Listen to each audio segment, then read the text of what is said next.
Get started. Okay, good afternoon. We'll call this meeting to... I have to talk? Am I on?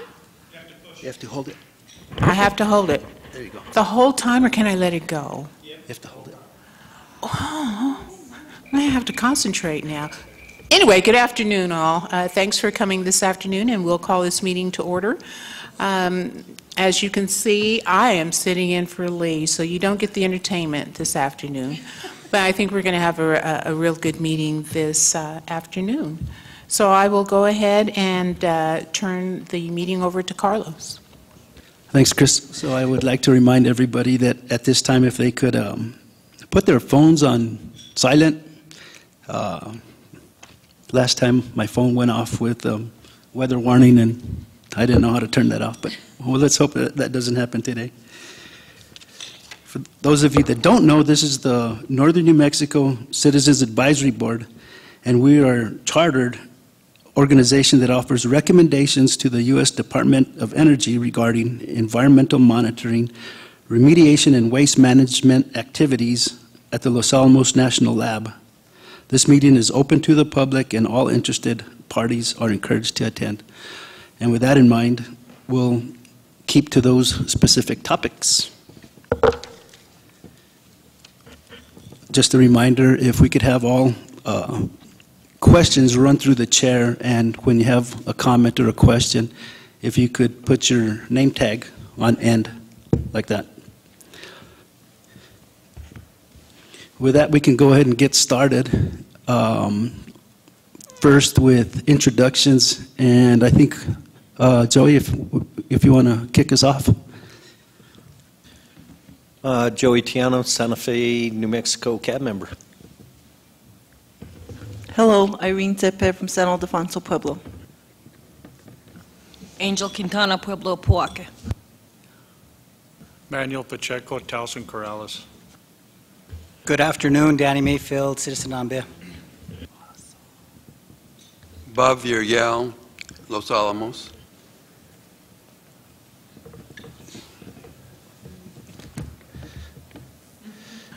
I'll go ahead and say hello and give Mr. Sayer an opportunity to say hello in a second. Thank you. I apologize for being late a little bit.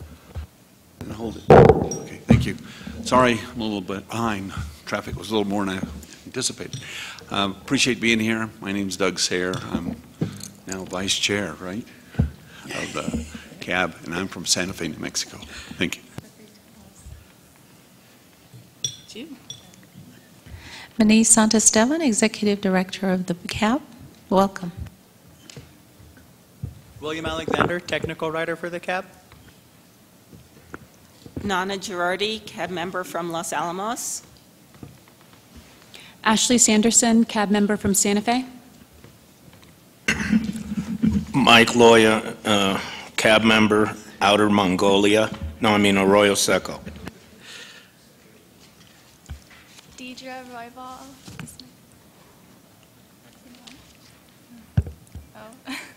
Deidre Roybal, and I'm a student at Poaque High School. Gary Johnson, Poaque High. Steve Schmeling, CAB member from Santa Fe. Bonnie Lucas, CAB, Santa Fe.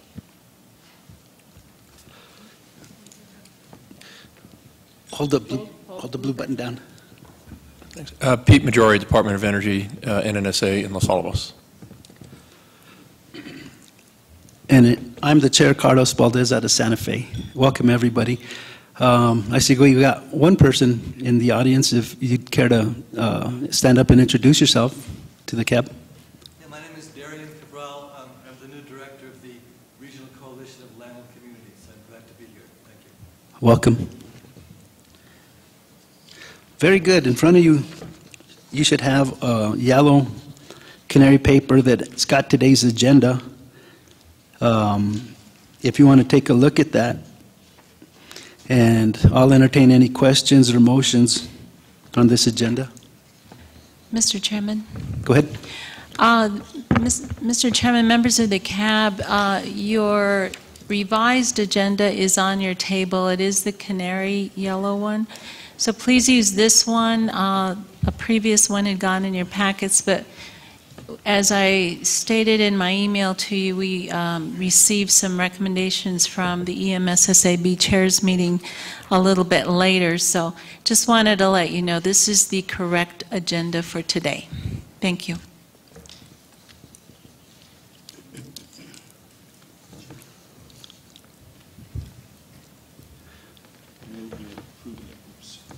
Push the button. Manuel? Move to approve, Mr. Chair. Second, Chairman. We got a motion and a second to approve the agenda as is. Any discussion? All in favor of approving the agenda as is signify by saying aye. Aye. All opposed? The agenda is approved. Excellent. Now, we got 2 sets of minutes that we need to approve, so I think what we'll do is do them one at a time, if that's okay with people. So if you've had a chance to take a look at the September 10th minutes, or do we need some time to look at that?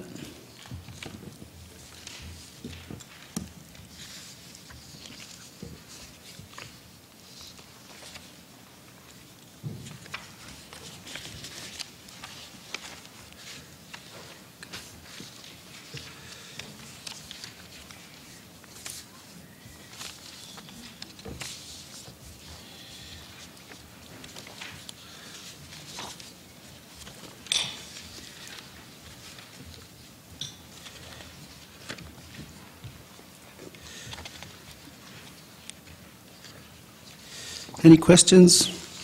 The September 10th meeting was the combined meeting we had with Secretary Flynn presenting, and then the September 25th meeting was the full board meeting up in Taos. If there's no questions, I'll entertain a motion. I so move. We approve the minutes of the September 10th meeting. We got a motion by Doug. Manuel? Second that motion, Mr. Chair. We got a motion and a second to approve the September 10th meeting minutes as is. Any discussion? All in favor of approving the minutes signify by saying aye. All opposed? Motion carries. We got minutes of September 10th approved. Now, okay, Dan, go ahead. Chairman, I'm just going to abstain from the minutes. I wasn't a member of the CAB at that time. I'm sorry, but Chairman, I'm going to abstain from the voting for not being a member at that time. oh yeah, okay. Thank you. We got the minutes of September 25th. Questions, comments?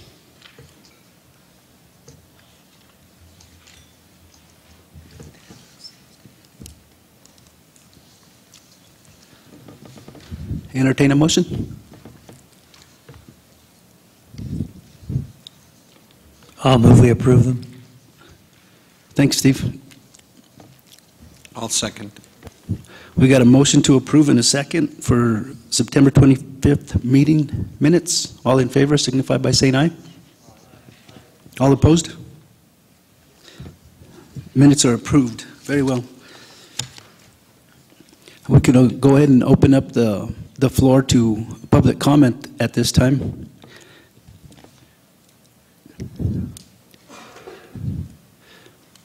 Seeing none, we'll go ahead and close the public comment period. Danny? Chairman, just same abstention on September 25th for not being a member of the CAB. Okay. Thank you.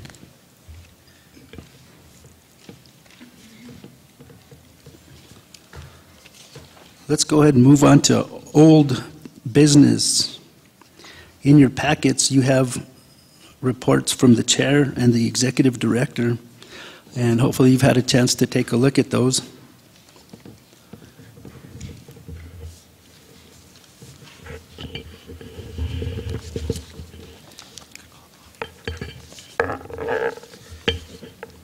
Any questions on reports? Anybody have I old had one business? question. Go ahead, Steve. Are we not meeting in December at all? We're not meeting in December. It's kind of hard to get people to meet in December because of the holidays. Mr. Chairman? Go ahead. The next meetings are January the 8th, the combined committee meeting at the office in Powacket. The executive committee will meet that morning. And of course, as always, we will send out your agendas and everything way in advance. Then the January meeting, board meeting will be on the 29th in Santa Fe. We will be starting that meeting a little early, so we'll start with a lunch instead and go from 1 to 5 because January is a heck of a time to be traveling. So we thought we would try that. So just for your information, Mr. Chairman. Also, Mr. Chairman, if I may, we have on your desks the advertisements for this meeting.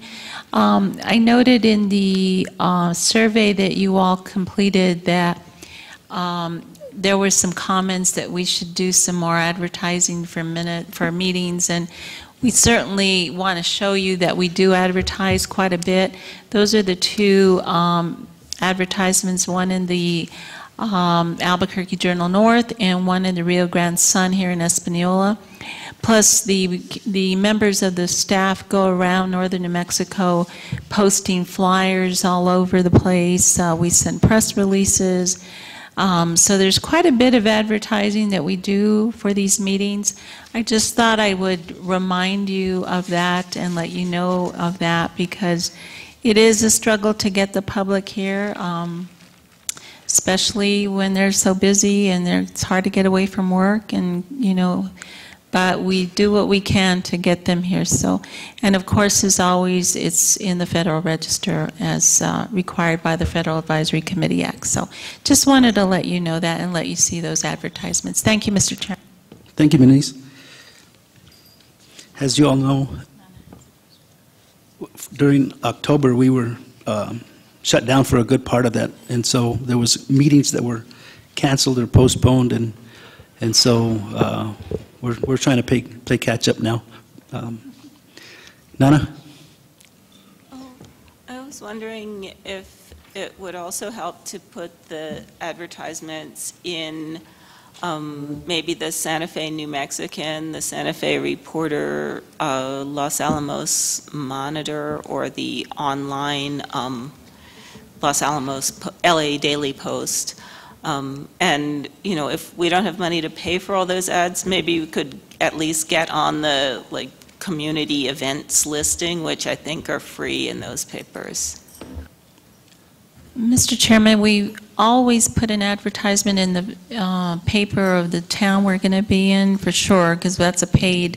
But then we send out press releases and the free postings. They're not always picked up. As you know, not every paper picks up everything that you send in if it's for free. So, but we do our best, and we're going to start doing a lot more radio as we move forward as well. So let's hope that that will all work, and hopefully that you can let your friends and family know as well. Thank you. Thank you, Denise. Thank you, Nana. That's a very good suggestion. We also, thanks to Will, have a Facebook page, and I see a lot of activity on there. Thanks for that. On YouTube, these are recorded, and so they are available to watch on YouTube. And I haven't seen them on the local TV stations, but I hear that they are available on that as well. So as you can see, staff does the best they can to try to get public involvement and notification out there of the meetings. Very good. Any questions on any of the reports? Any other old business that we need to discuss? Yes, I do have. Okay. Go ahead, Bob. There's been a lot of press lately from Santa Fe concerning cleanup of TA 54. And I'm trying to determine whether or not they were talking about the 33 shafts, or if they were referring to the other waste that's at TA 54. And I'm just looking for information from somebody that might know something about that.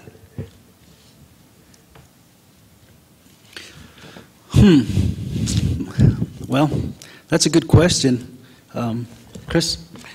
Yeah, what I can do is get with our Public Affairs office and see what is out there, what has been published, and can get back with y'all about what is exactly out there, because I don't know. I can't answer that question. But I can find out for you.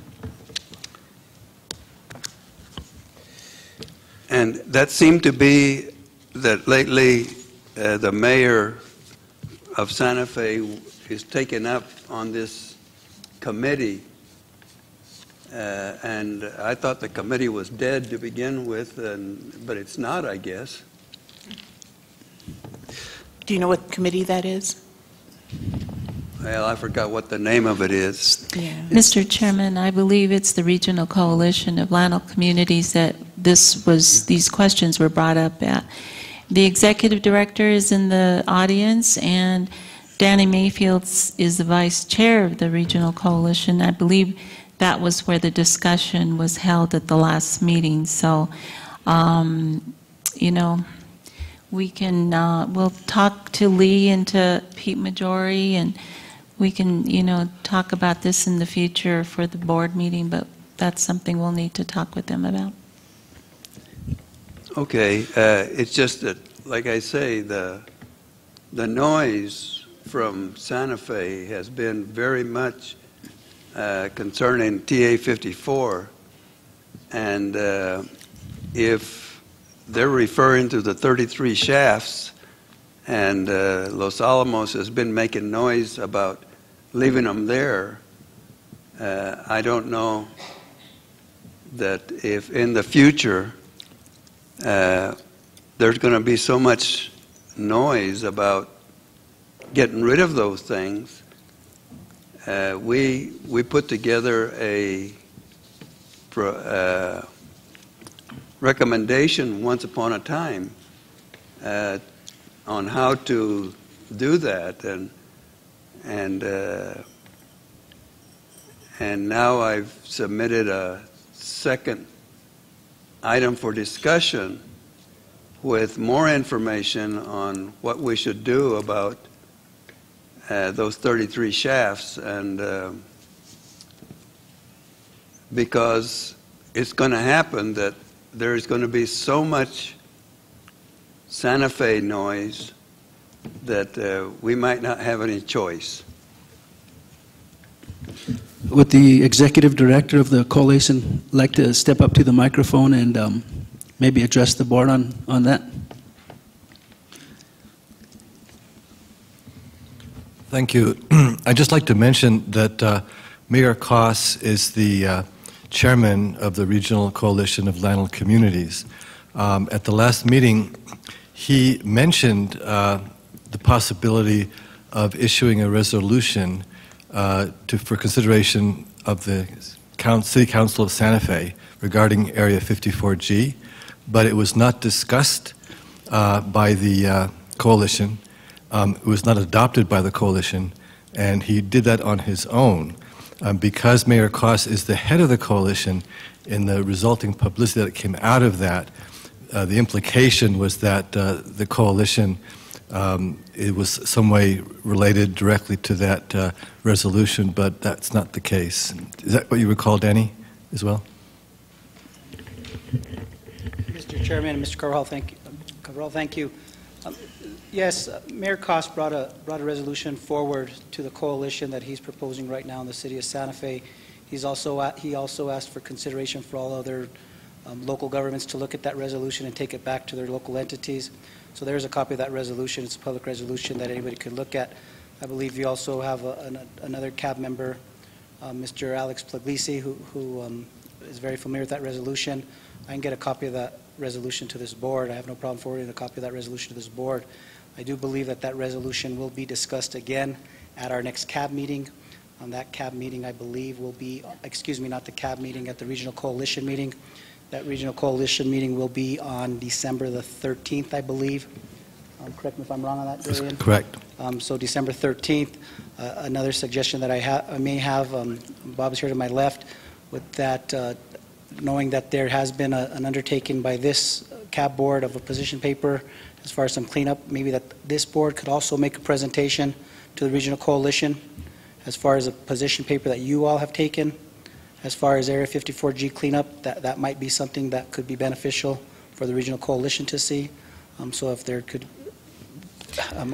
work together on this, I think that would be a great presentation to get in front of the coalition. I'm glad that our director is here from the Regional Coalition.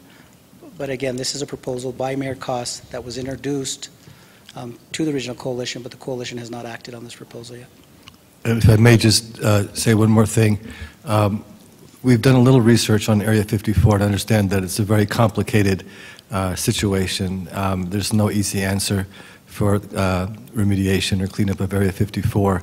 And we are planning on having a presentation by LANL personnel at our next coalition meeting, and would also welcome participation from the CAB at that meeting. So if anyone would like to do that, please see me on that. We can arrange it. Thank you. Thank you. Yeah, and if we can maybe get Mayor Koss's recommendation available to the board, that would be nice. Yeah. Where is the meeting for the Regional Coalition on the 13th? Mr. Chairman, they've asked that it be in Santa Fe. I just don't know if it's going to be at the City of Santa Fe or the County of Santa Fe right now, so I think that's kind of being debated right now, but I think it's going to be in Santa Fe. Mike. Yeah, let me make some points here about that. To have been involved in this, in cleanup or whatever, and I think it's you have to have a fiduciary responsibility. You can't base your supposed recommendations on political ease or whatever. And I'm not trying to be adversarial or whatever. I'm just sticking to specific facts. Idaho had an evaluation of removing waste, and they took the risk, and that's what you have to do, is you have to evaluate the risk and the cost.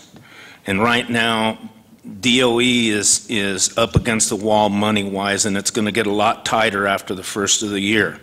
So you're also going to put people at risk when you start messing around with those 33 shafts and the other buried waste. And sometimes you have to leave things alone and leave them in place. And when they calculated the risk of bringing that waste out of Idaho or whatever, they had calculated it was either 2 or 4 deaths that would occur with all the transportation factor.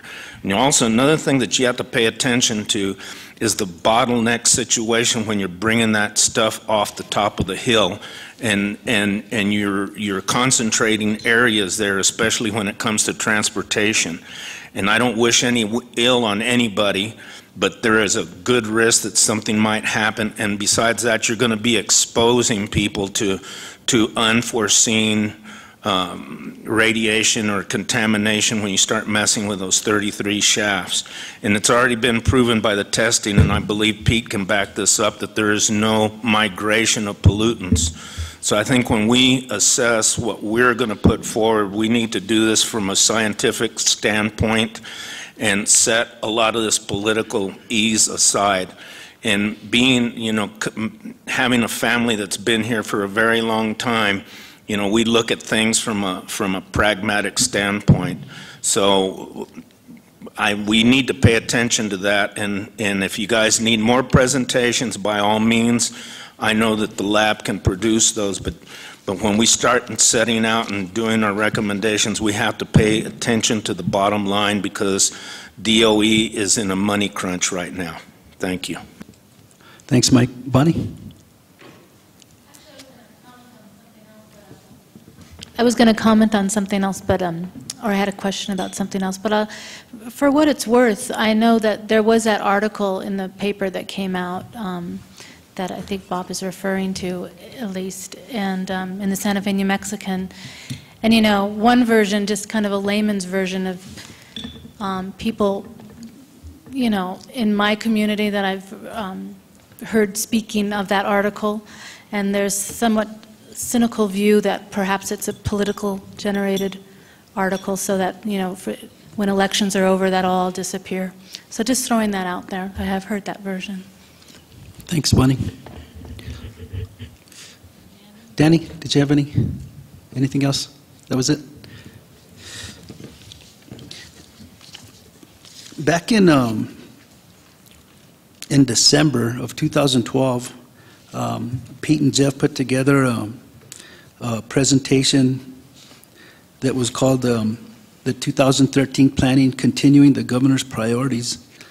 And part of that presentation included sort of a Gantt chart timeline integrated true program.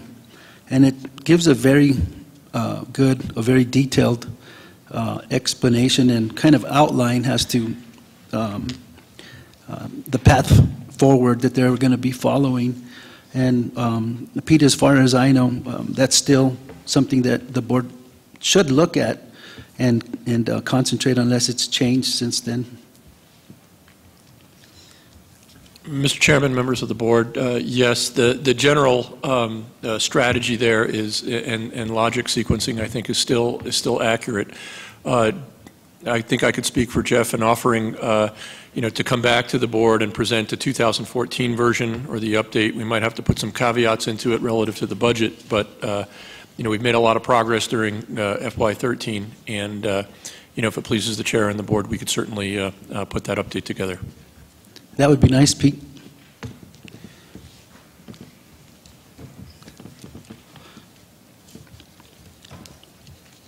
We okay there, Bob? It seems like the 33 shafts is something we're going to be talking about a lot this year. Okay, one of the things that I want to comment on, and that is, I've been waiting for a long time for LANL to actually, the DOE, to present the information that they're relying on the 33 shafts, because I've got about 3 inches of documents that were original, because I was a project leader at that time. And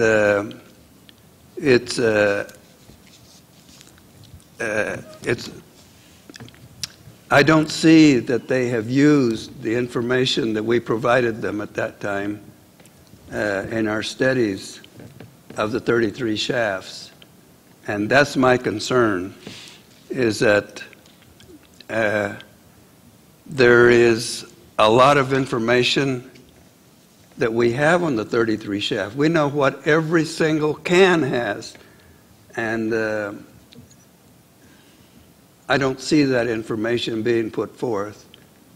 And so I would like to invite DOE to approach us with how are they basing their decisions to make a difference in whether they're going to leave them there or try to get them out.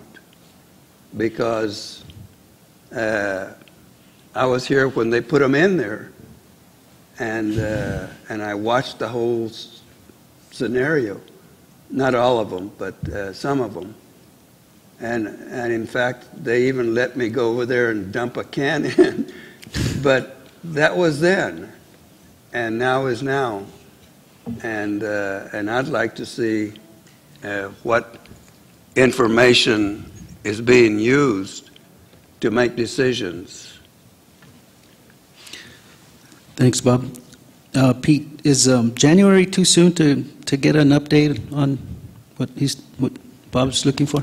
Mr. Chairman, I think we could pull something together by then. Right now, we're still in the NEPA process, and we could certainly update the board on where we are in that process and where opportunities are, decision points and comment. So I think we could roll those two together quite nicely. Okay. Thank you. Any more old business? Steve?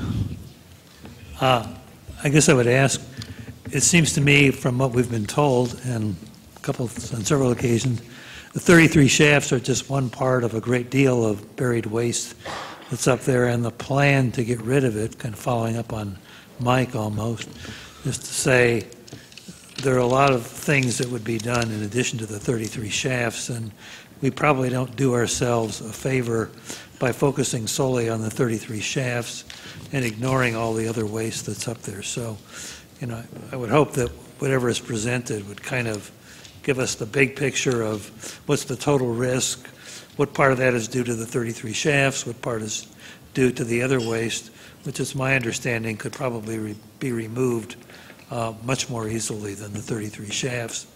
And you could get rid of all that other stuff first and then focus on the 33 shafts, which is my understanding is kind of the approach they're taking. Thank you, Steve. Bonnie? I know we've talked about the 33 shafts quite a bit, and certainly in the period of time I've been here, at least in the last year. And so I, apologize, Bob, if I haven't asked this before, but and if it's just not coming to the forefront of my mind, but I'd love to, if you felt comfortable, since you were there and you have, extremely important knowledge, I'd love to know what your opinion is. Do you think it should be moved, or the 33 shafts, just specifically? Like, if someone said to you off the top of your head, should you move them or not? What do you think? Well, there's one thing that I could do, and that is I've got a document that categorizes every single can of waste that's in those 33 shafts.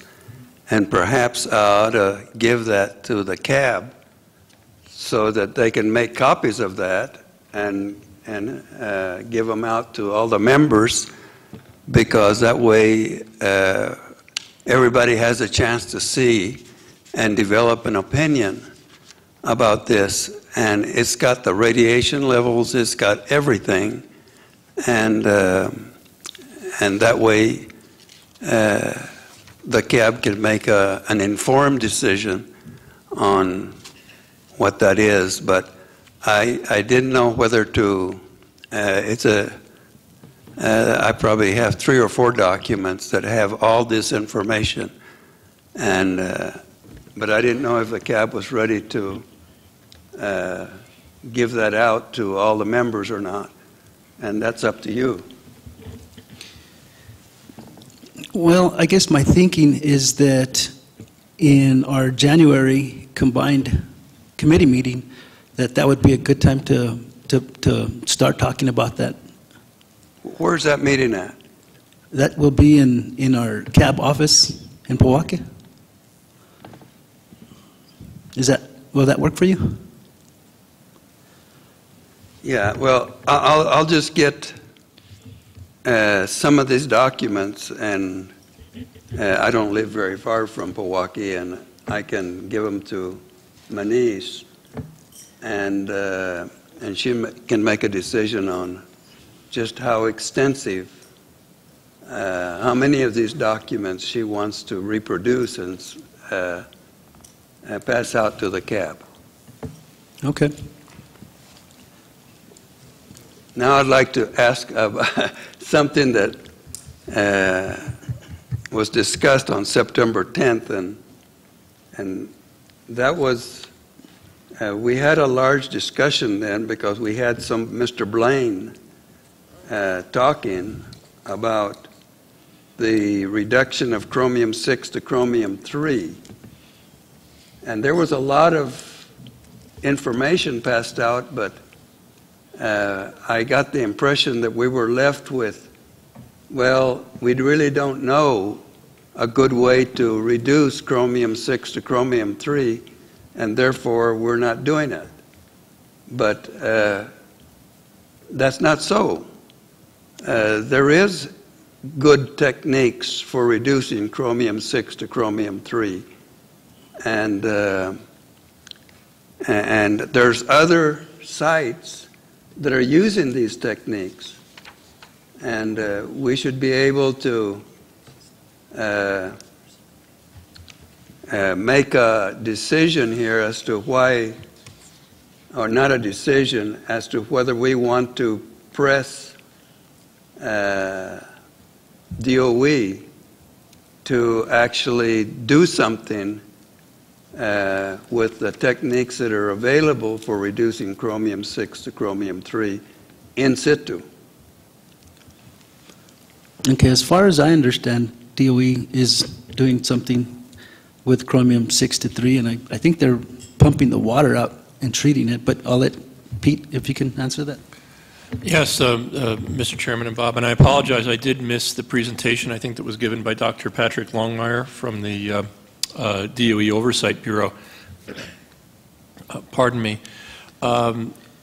We're looking currently at a suite of conventional and innovative technologies that could be used to help remediate the plume.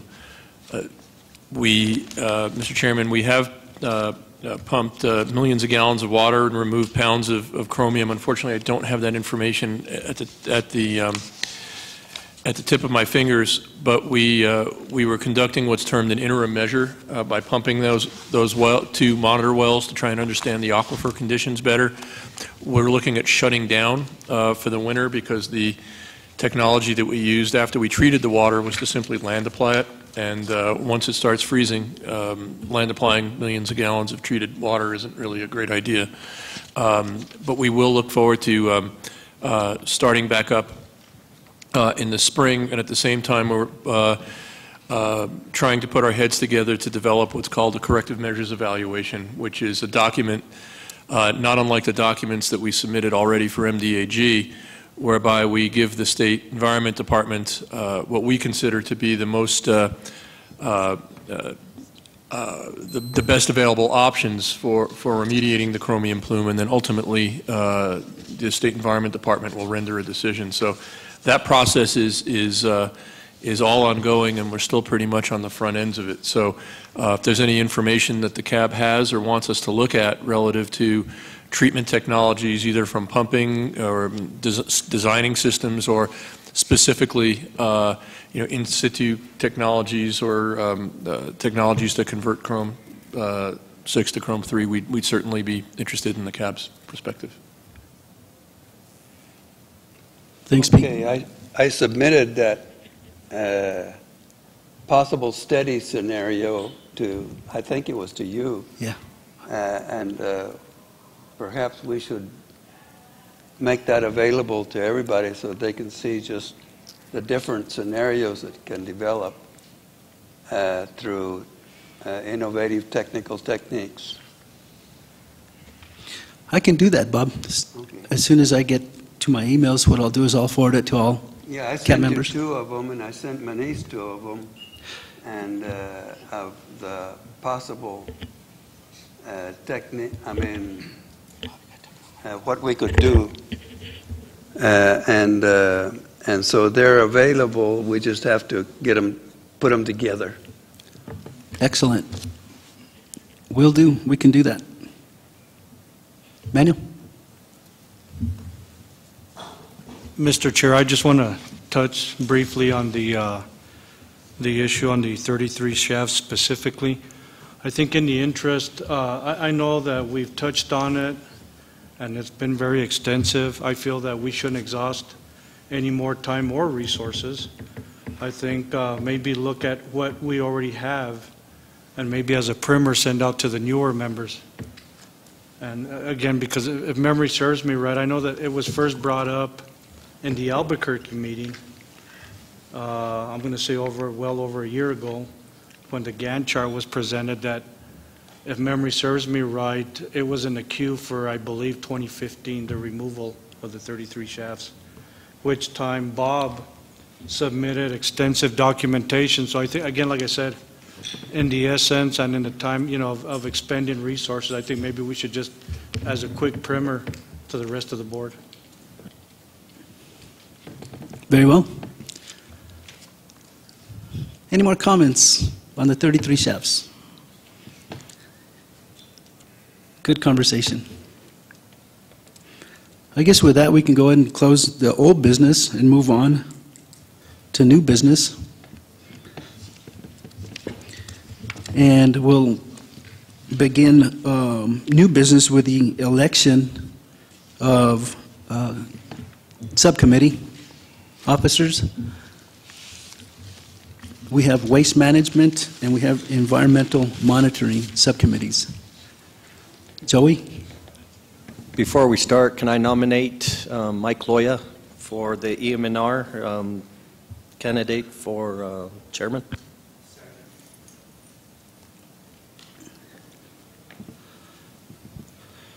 Mr. Loya? What say thee? Would you accept the nomination?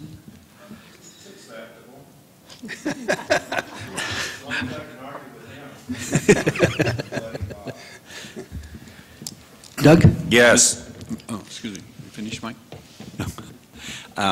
I'd like to nominate Steve Schmeling for chairman of the EM&R committee also. Okay, so we got 2 nominations for chair of EM. Do we have any nominations for waste management and or vice chairs of the 2 committees? Angel? I'd like to nominate Manuel as chair for the Waste Management Board. Mr. Pacheco, what say thee? Mr. Chair, don't we need a second? I second it. Second. We got second, thirds, and fourths. Okay, let's not get excited here. Mr. Chair, I accept the nomination. Okay, do we have any nominations for vice chair of these committees? Mr. Chairman, I nominate Ms. Angel Quintana for Vice Chair of the Waste Management Committee. Ms. Angel, what say thee? I'll accept it, thank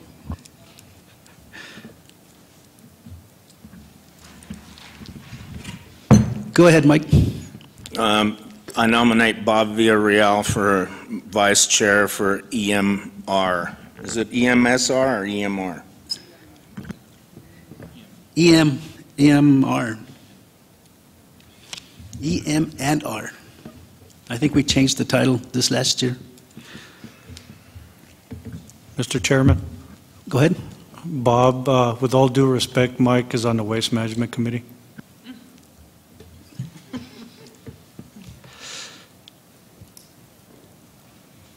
So, cloning. I'd rather not accept Mr. Chair? A nomination. Mr. Chair, I would like to nominate Bob as chair for the Waste Management Committee.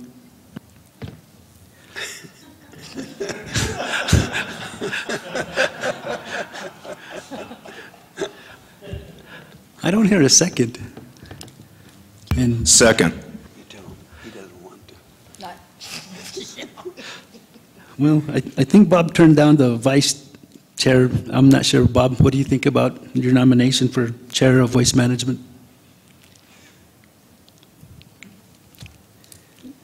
No, I'm involved in another situation right now that I'm going to spend a lot of time on in the next several months. So I don't want to dilute my effort in that particular project.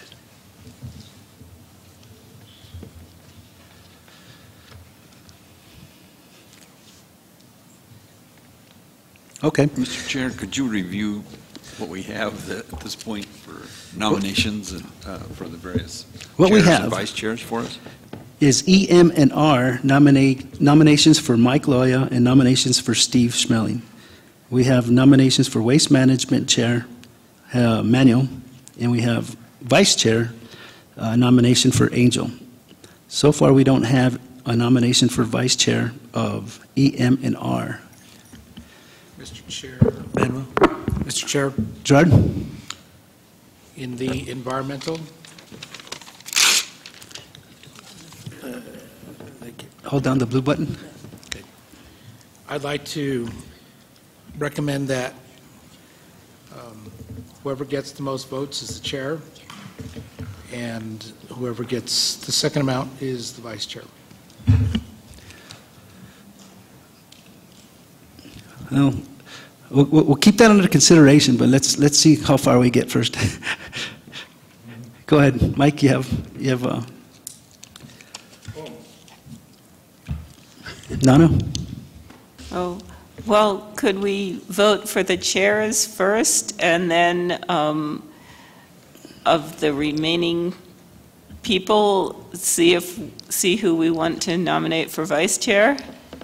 So that could be one way of possibly considering the, the other person for vice chair by a second vote. Denise, can I make a nomination? Absolutely. Nana, I'd like to nominate you for vice chair of EM&R, if you'd be willing to accept that nomination. Do I have a second? I'll second. What say you, Nana? Well, thank you. I'm not sure how much, I've already been missing some meetings, and I will probably continue to have to miss some meetings because of work. But if that's okay with everyone, then I could. Okay. Mr. Chairman. Denise? I just have to add one thing before everyone votes, that Mike Loya is term limited in April of next year. So he can, when you vote, it would have to be through April of next year. Just want to clarify that. Okay. So, we have a nomination for Manuel for Waste Management, a nomination for Angel for Vice Chair, Waste Management, a nomination for Mike Loya and Steve Schmeling for Chair of EM&R, and a nomination for Nana for Vice Chair of EM&R.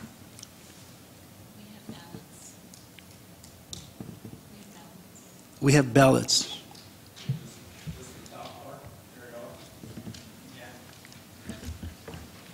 Go ahead, Denise. Mr. Chairman, if those are all of the nominations and everything, you do have a ballot on your desk, tabletop, whatever these. Mr. Chairman, just to make it So- official, I move that nominations cease. Second. I got a motion and a second to seize nominations for committee chair and vice chair. Any discussion? All in favor of seizing nominations signify by saying aye. All opposed? Nominations are seized. So, Mr. Chairman, we will pick up the ballots, and if you want, we will tally those while you go on to the next item. Please check your list and see what committee you are on. Vote for the committee chair and vice chair of the committee you are already assigned to, please. Does everyone understand that? Denise, we don't vote for the other committee, right? Yes, please. So there's a list on your tabletop of what committee you have asked to serve on. Please vote for the chair and vice chair of the appropriate committee.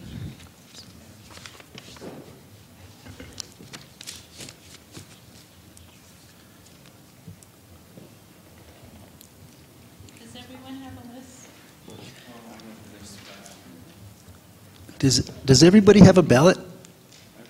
Irene?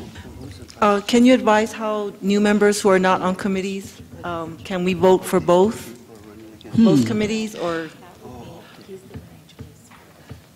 I'm sorry, I should have welcomed our new members. It's good to see new fresh faces here on the board. Going to have some good new ideas.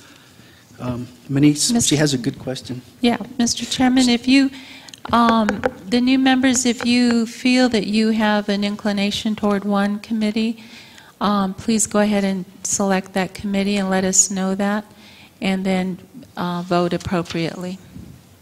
Mary, did you have a question? Yes. Can you tell me the approximate time that it does take to serve on the committee? Because I Well, think that is something to everyone is consider. required to serve on one committee. Everyone on the board is required to serve on one committee. It's 2 hours a month at the CAB office. So the second Wednesday of the month is the 2-hour meeting. Now, if you are going to be an officer of of a committee, a chair or a vice chair, then that automatically puts you on the executive committee, so you would be serving on that committee as well. So just for the purposes of the people running for office, you will be serving on the executive committee as well, so that adds to your day on that second Wednesday. Yes, Irene. I would like to serve on the Waste Management Committee. Thank you. We will note that and put you on that schedule. And Mary, when you can, if you need more information, we're happy to clarify that for you. Okay? And I think those are the 2 new members we have.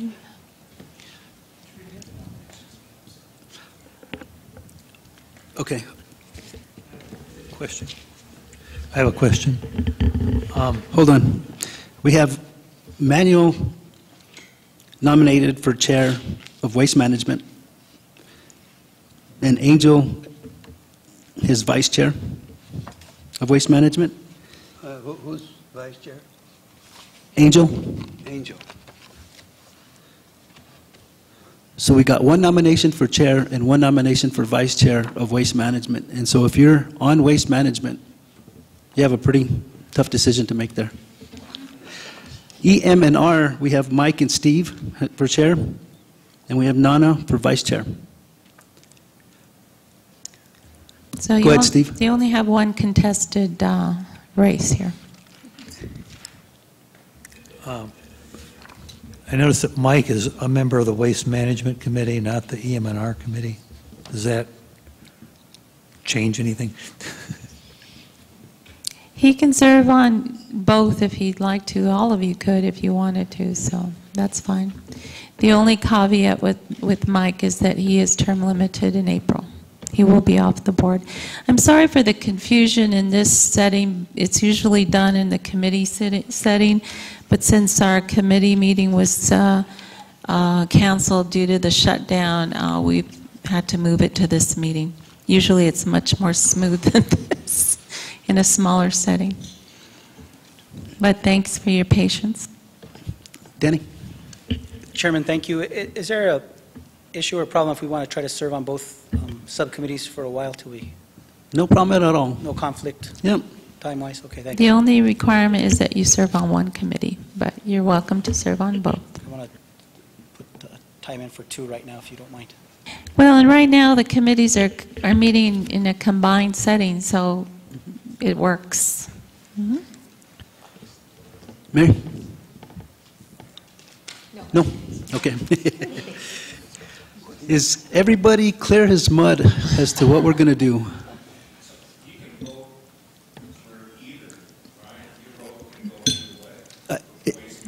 You should stick to your committee, please, if you can.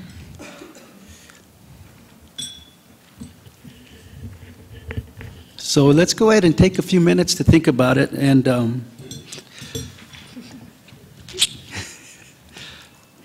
go ahead and start the voting process. And Manish, what should we do with these ballots when they're done? Bridget is picking them up. Just raise your hand with the ballots, please. And Bridget is our accountant. We trust Bridget implicitly, so. And Mr. Chairman, we will let you know what the results are.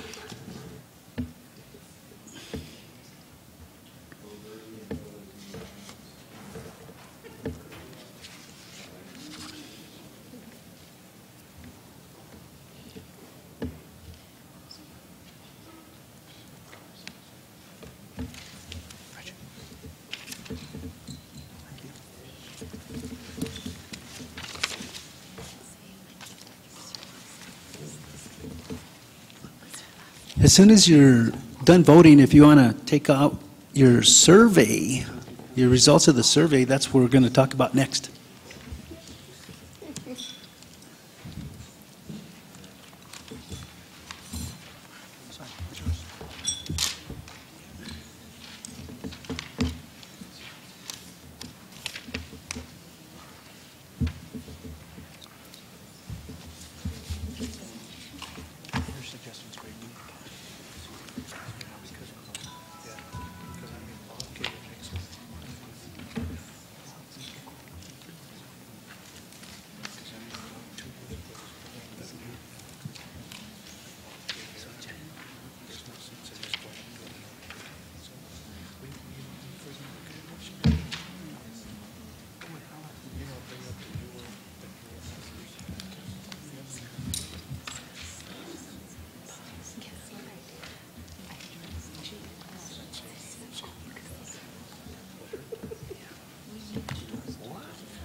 Right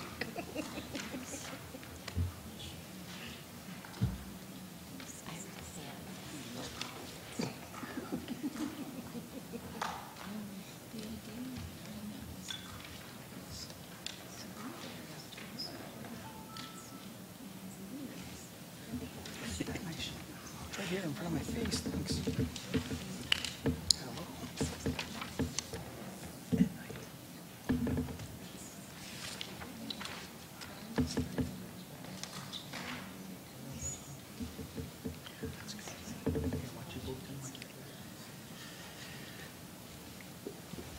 Is everyone done? Great. Thank you. Thank you very much. We will have the results shortly. Moving right along, next on the agenda is our annual survey, and the results are in. Mr. Chairman, Denise? if I may, just one moment. In your bylaws, there's a requirement that you do an annual self-evaluation, how successful you felt you were with your recommendations, how successful you felt you were in getting the word out to the public on the EM program at Los Alamos National Laboratory, and then finally, how well did you think the Department of Energy did in supporting your work and responding to your recommendations? So this report, if you approve it today, we will send this off to DOE headquarters. It's just for their information. They just want to, GSA always wants to see what their money's going to, and they want a report at the end of the calendar year, so this is it. As Carlos will go through this, we will be discussing this at the executive committee level in January to see what you came up with strong ideas for any change or things that are working, and implement those changes and see how we can listen to that feedback. So, Mr. Chairman, that's all I wanted to let you know, and thank you. And I'd like to thank the ad hoc committee for participating and reviewing this tool and refining it to what it looks like today. Does anybody have any comments? Anybody want to take a stab at their opinion on how we did as a board, as a whole, over the last year?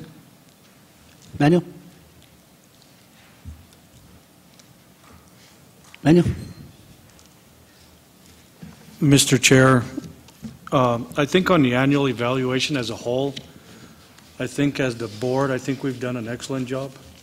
I think that the liaisons, DOE, NMED, NNSA, I think, have done an excellent job. And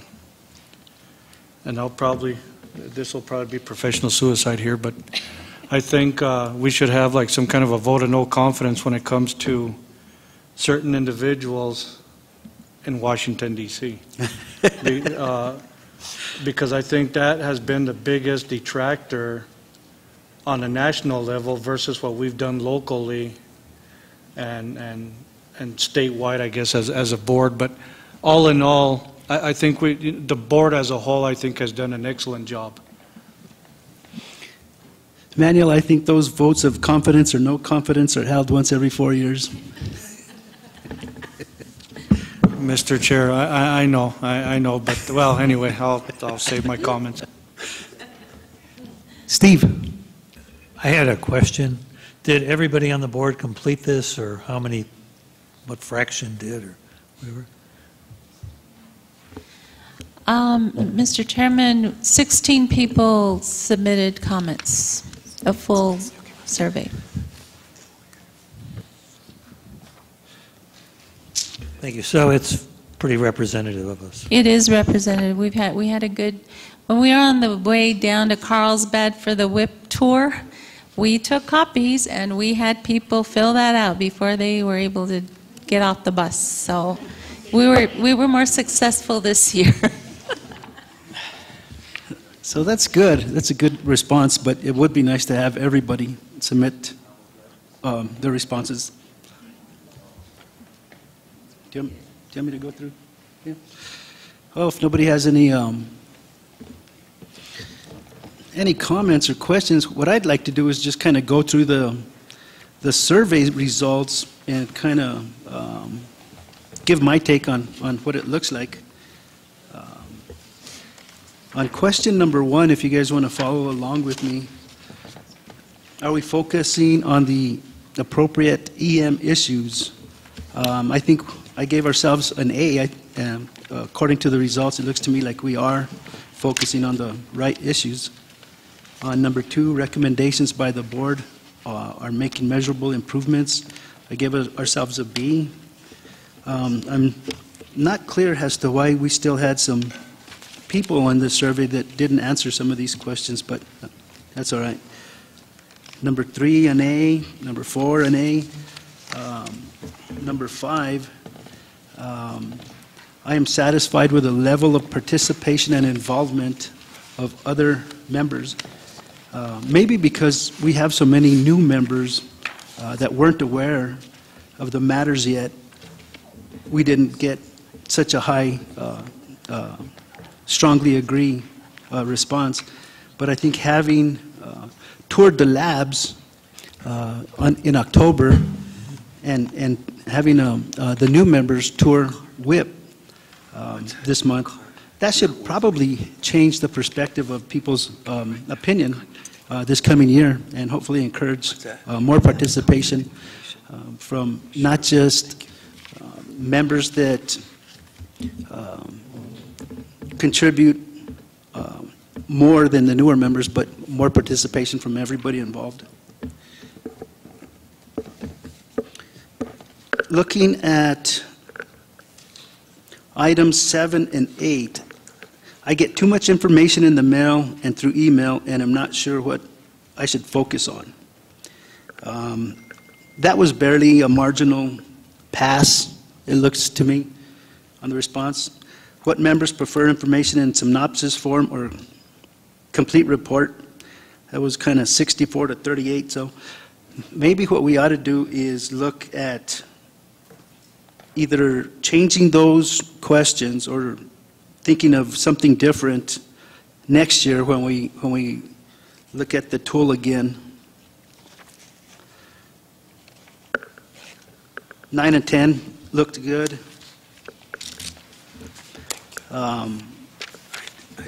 The location and scheduling of board meetings and committee meetings allows for full participation.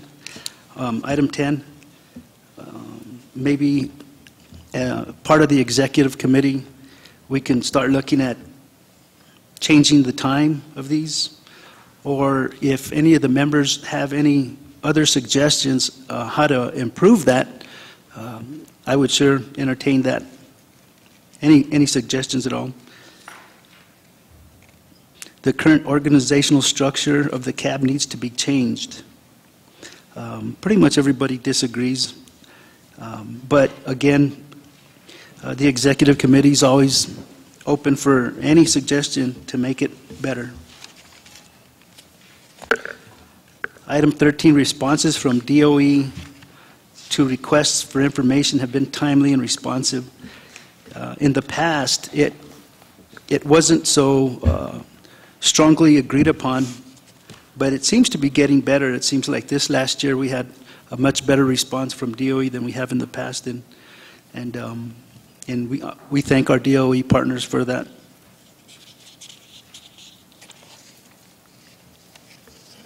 Should we keep the committee meetings combined? For now, it seems to be working pretty good. There's a lot of comment here that says the presentations are pertinent to both, and so I think it seems to be working. There are times when we're going to have to break the committees up into the two subcommittees, just to get things done, especially when it comes to the work plans. But for the most part, it seems to be working good. So I guess for now, we can go ahead and keep it the way it is now. Of course, Manice and staff received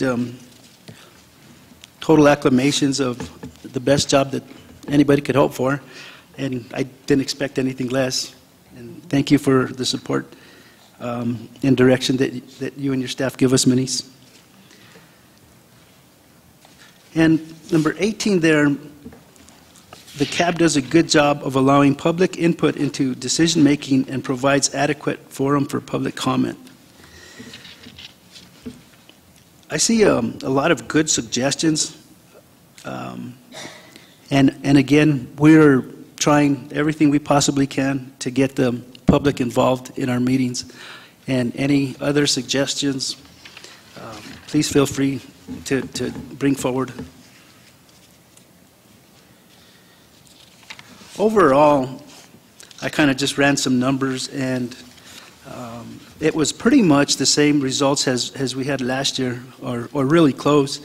Anyway, if I were to give ourselves a grade, I would say that we were about an 88% successful rate, which really isn't bad. That really isn't bad at all. It could be in the 90s, but I gave ourselves a high B. So that's not too bad, and I really appreciate everybody taking the time to answer these truthfully, and hopefully with more suggestions we can make it even a better board next year with your suggestions. Bonnie? Mr. Chair, I would just like to second what you kind of already said earlier on. I don't know the number it was, about the combined committees being, combining them, and I think it is very helpful. And I also think it's helpful when we do get a little time to, separate out. And if that means, I know we have presentations, but maybe even staying 15, 20 minutes later, it's just so helpful to because it takes about 10, 15 minutes to figure out what you really need to focus on and then try to come up with some kind of a thing. So just, vote of, I like that idea.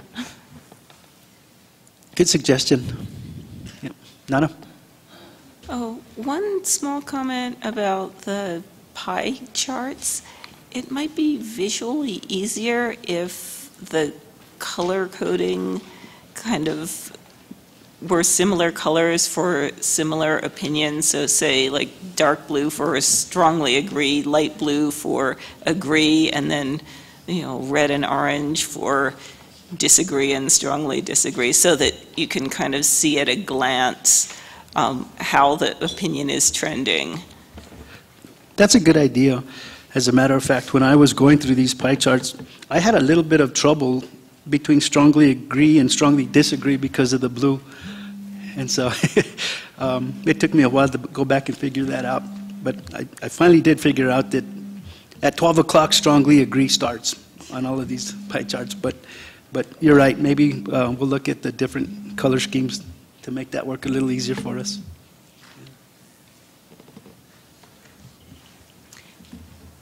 Mr. Chair, and if the folks that did not submit, I think there are like 3 people, we can still get that information in and adjust those pie charts so that we can submit them to headquarters. So if they do it pretty soon here.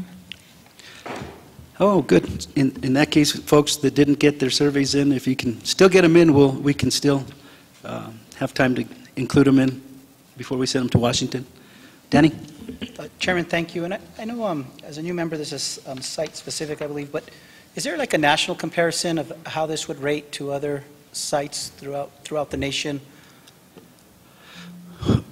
Not necessarily. I think every site around the country has their own tool that they use to evaluate their boards, and not every board around the country is the same. There are some unique boards that are totally different than ours, and there are a few boards that are the same. So if there was a possibility of having the same tool used in all the boards, then that would probably be feasible, but as far as I know, that's not happening. Mr. Chairman, the only thing I can think of that you would get all information from all 8 of the site-specific advisory boards that make up the EMSSAB would be the Federal Advisory Committee Act annual report that we are all required to submit. And that is compiled into one report.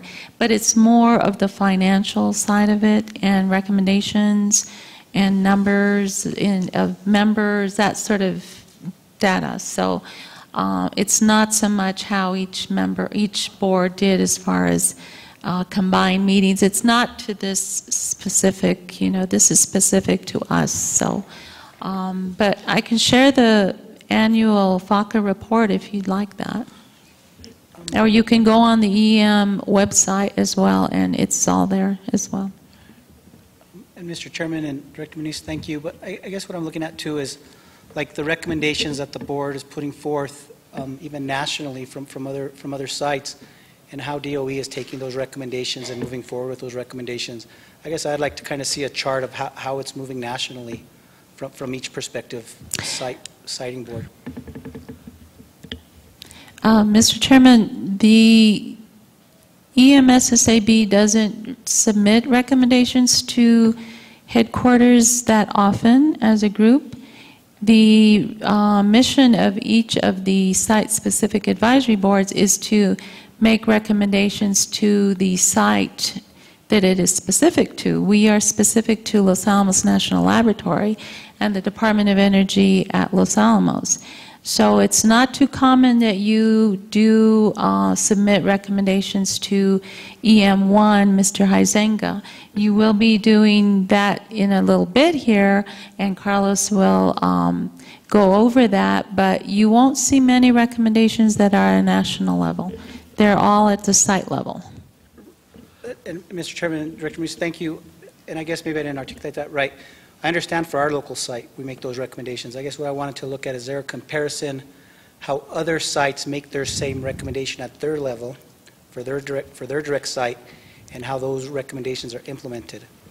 And we could see that comparison for each site to see how each site is taking those recommendations and how they're being applied at each site. Christine? Yeah, I think what the real issue will be is that because the work at all of our sites is so different and that the issues are so different, and because the boards handle their issues so differently, it's difficult for sites to make a comparison across the board. As an example, at Hanford, they have a tri-party agreement.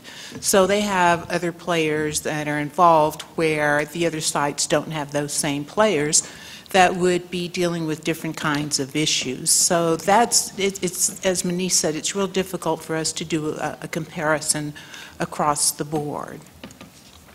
Now, unless it is like what we'll be going through over a few minutes, if there is something like the budget that would impact all of other sites, that all of the other sites agree is an issue across the board for all of the national SSABs, then that's where we would address those kinds of concerns, is through that national process. Thank you. Mr. Chairman, we'd be happy to send... Did I answer your question? You did. Thank you. We'd be happy to send the link out to the environmental management website at the national level, and there's a lot of information there that you can take a look at. Mike?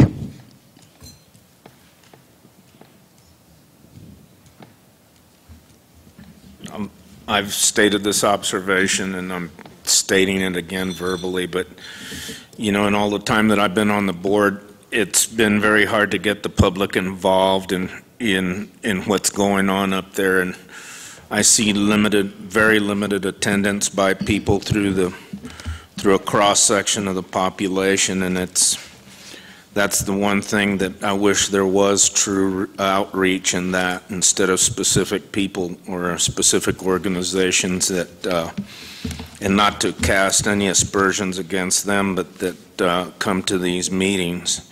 And so that's where I think that there's the big void there, is getting the common person out and getting him to know what's going on up at the lab. And I think that's very important, and that's what I believe there's not much outreach in that. Thanks, Mike. Steve? To follow up to some extent on both of the last two commenters, at your chairs meetings, do you discuss some of these issues regarding how the board operates, like some committees might be more successful in getting public input or others are less so, or, you know, like do you ever talk about things that work for one group and maybe another group would be interested in trying it? Yes, at the national chairs meeting, there usually is a presentation as to what the different sites around the complex are doing to engage public input. And we can make that available to you. As a matter of fact, I think that was part of our latest national chairs meeting. But I mean, every site is different, and I mean, in my opinion, it seems to me that pretty much the only couple of things that we share in common with all of the other sites around the complex is budget and WIP. And everything else seems to be a little bit different at each site. So it's really hard to incorporate recommendations that fit everybody around the complex. Hanford up in Washington State has a lot of tank waste that they're dealing with. We don't have that issue here. Savannah River and Oak Ridge, I mean, their water table is 15 feet down, where ours is 1,500 feet down. And so there's a lot of different issues that each site is dealing with separately. In Paducah and in Portsmouth, well, in the legacy in the Cold War time, they were enriching uranium. They were the ones that were building the uranium, and each different site was doing something different. Los Alamos was putting it all together here, but each different site was doing something different. And so each site is specifically chartered to deal with just their site. So we even tried sending in a recommendation as to, hey, folks up in Washington, D.C., do you want us to pay more attention to what is going on at WIP? And they came back and said, no, just concentrate on Los Alamos labs. Once you get to the national chairs meeting, that's where the committees sit down. All the chairs from the 8 different sites around the country sit down and say, now let's get to work and see what we can put together as a board of just chairs that incorporates everybody else's concern that are in common with each other. And like Manish said, I'll probably be talking about that here in a bit. Christina? What it sounds like to me is primarily because we have, you know, a few new members here. If you all want us to come up with a presentation that essentially goes over the whole DOE complex so that you can see what the missions of all of our other sites have been and are, we can do that for you, because that gives you a sense in totality of what DOE does and what kinds of recommendations they may be working with. As an example, like in Savannah River, you know, their real issue is groundwater. We really don't have their issues here. So what we can do is provide for you a presentation that looks at the entire scope of the DOE complex, if that's what you all would like. Would that help then? Tim? Cool. Okay, let's go ahead and move on to reports from, I guess, Doug and Carlos on what we thought about the National Chairs meeting. Doug, do you want to go ahead and talk to the board about your thoughts? Thank you, Mr. Chair. I actually did do a report that I was going to submit, but I didn't quite get it completed before I got waylaid getting here. But one of the main things I want to say is that at the chairs meeting, it gives you a chance to talk to these other chairs and vice chairs about what their particular problems are. And that, I think, face-to-face liaison with those people is very valuable. And as Carlos said, I think we looked at, you know, what's going on at Paducah, what's going on at Portsmouth, what's going on at Hanford, and you know, these other sites. And you know, that to me was one of the most valuable considerations about the meeting. The other part of it was meeting with a lot of the Washington staff. You know, we met with Alice Williams and Christine Gillis, is that right? And as well as some other people that came down from Washington, and they made presentations to us about, okay, what are the concerns back in Washington, how they're doing it. Besides budget, you know, we certainly got a presentation on that, which is kind of like a shotgun thing as far as looking at budget. But those are extremely important to me as far as what went on. The other part of it was, I think there was some in-depth presentations at the different sites about, you know, what's going on at different sites like Idaho and Hanford and Paducah and then Oak Ridge, Savannah, as well as Los Alamos. That was interesting because it gave some specifics. The other thing that came up, and I talked to Christine about this, is that I don't know if a lot of you know about what they call the WIM site. And Danny's probably going to be interested in this, is that it's the Waste Information and Management System that DOE has, which recently was updated on the website. And Carlos and I got a little presentation on that individual about what's there. But one of the things I thought would be valuable for us is to have a kind of a training on that here about how to get into that site and what's available to it. But it gives you, you know, low-level waste and mixed-level waste, you know, what's going on with that from the different sites all over the country, and to see, you know, what the projections are and what's available as far as information. But I'm hopeful that we can get that, possibly a presentation at the next meeting about the WIMS, and how that would be a valuable tool for us to look into and be able to access it, as far as I'm concerned.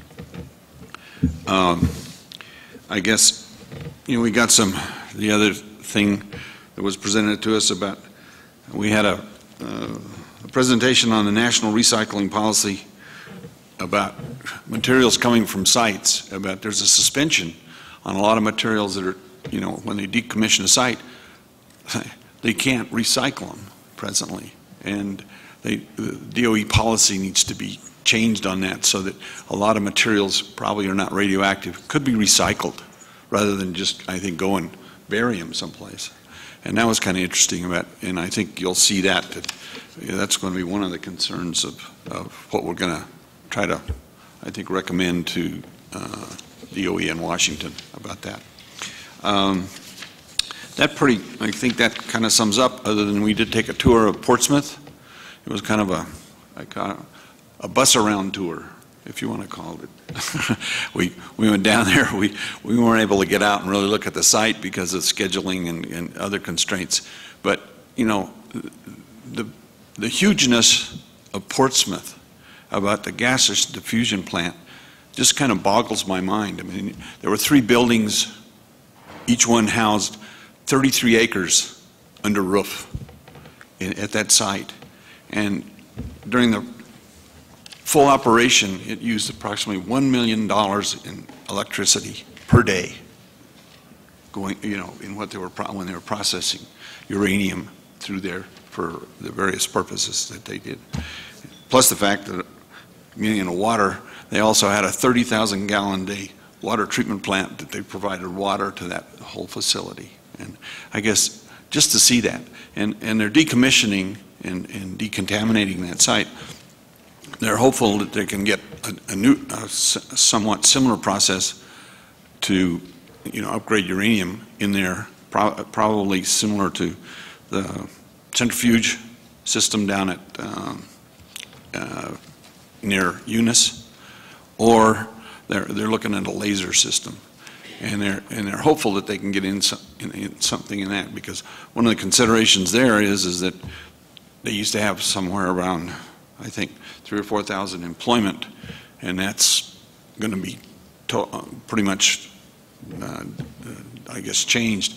They will have, I think, a lot of employment for decontamination and decommissioning there over the next 10 years, because there's probably $10 billion that's going to be required to do that. But they are concerned about the permanent employment possibilities. So that's, those things were brought up to us and made important.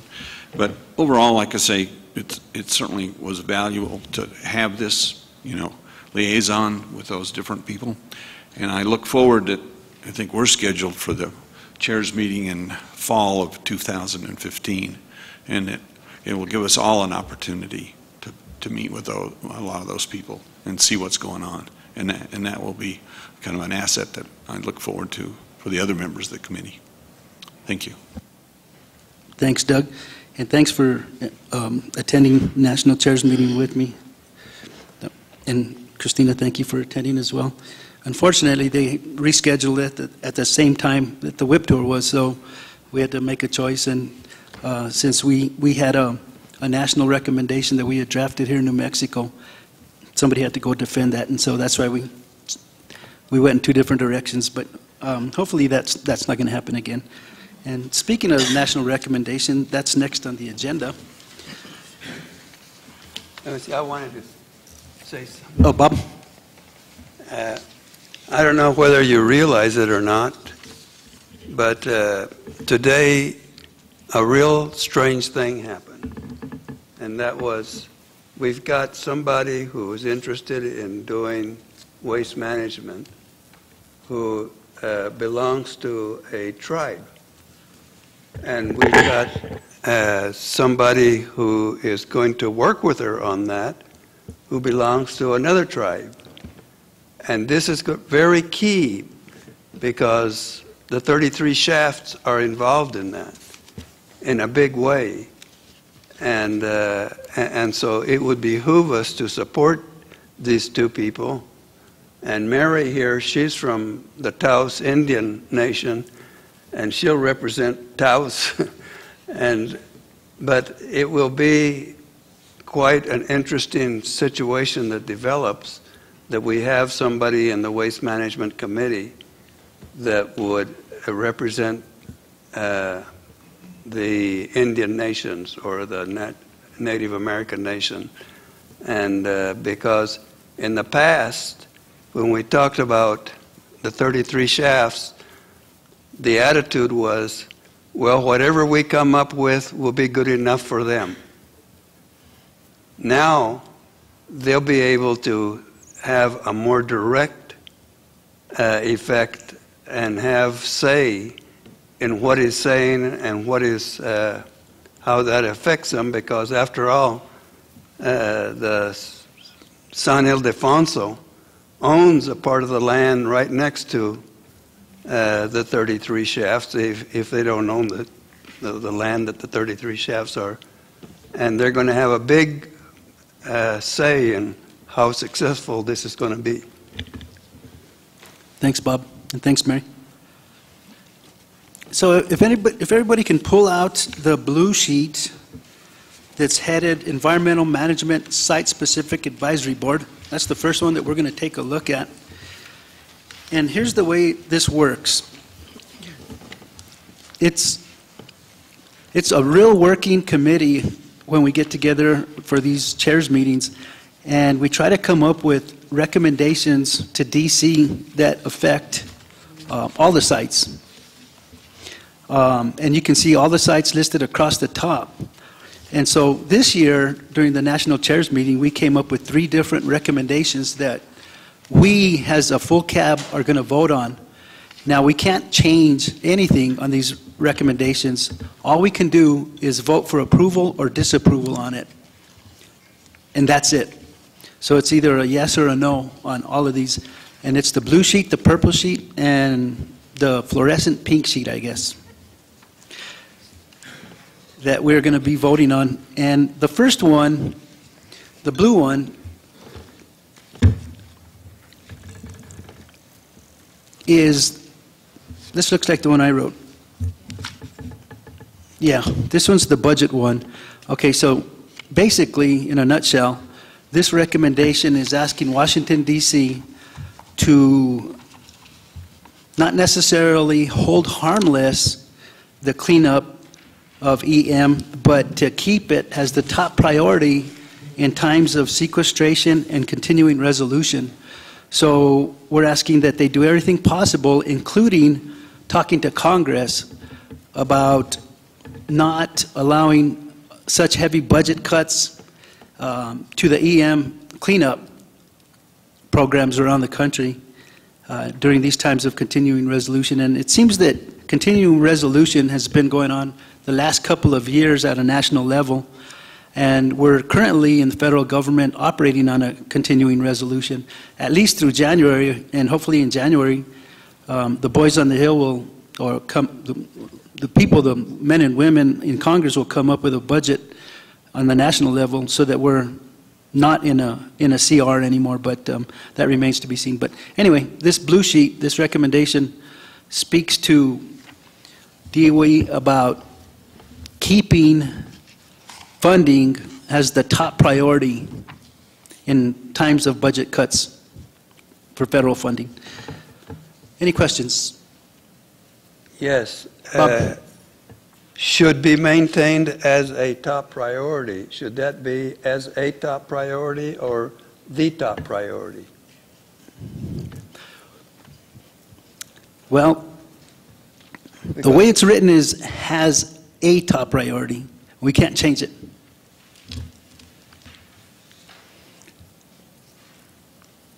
So these are either a yes vote or a no vote, but we can't make any changes. Manuel? Mr. Chair, are you seeking an approval or action on each item? Yes. I move to approve. I second. We got a motion for approval and a second. Any more discussion on this one?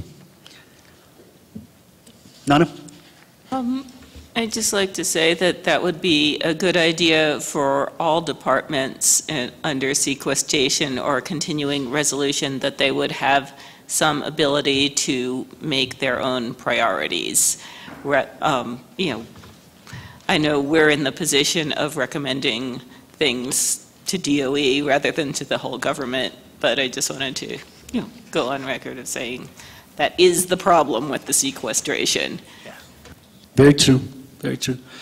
And interestingly enough, this recommendation flew through the first time. Let's have a vote. All in favor of approving this recommendation signify by saying aye. Aye. All opposed? Motion carries. May I ask a question, and I should have asked this before, but what is the reason for holding them harmless or whatever? Well, I'll use Los Alamos as an example. In times of continuing resolution, our budget's going to go from 239 to 179 or something like that, because we have to operate on a continuing resolution, which means we don't have an approved budget for the fiscal years. And so they're going to revert back to the level of spending from the prior year.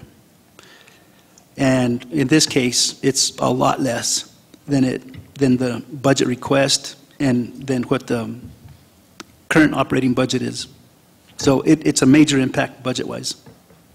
And this is asking Department of Energy to do whatever they can to not let that happen, at least in the EM field.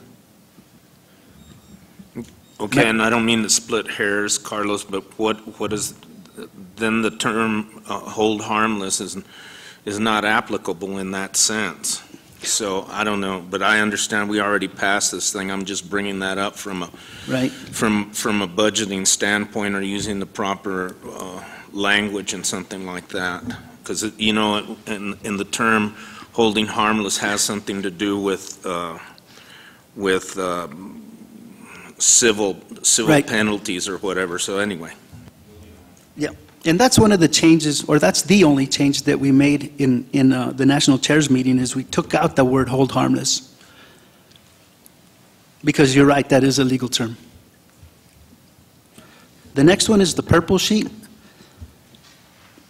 And this is a recommendation asking DOE to develop and make available to the public graphic representations of the current and planned EM legacy waste disposition paths. This one was, I think, developed in Washington State at Hanford, and they're asking DOE to paint pictures of the direction EM is going in legacy waste cleanup.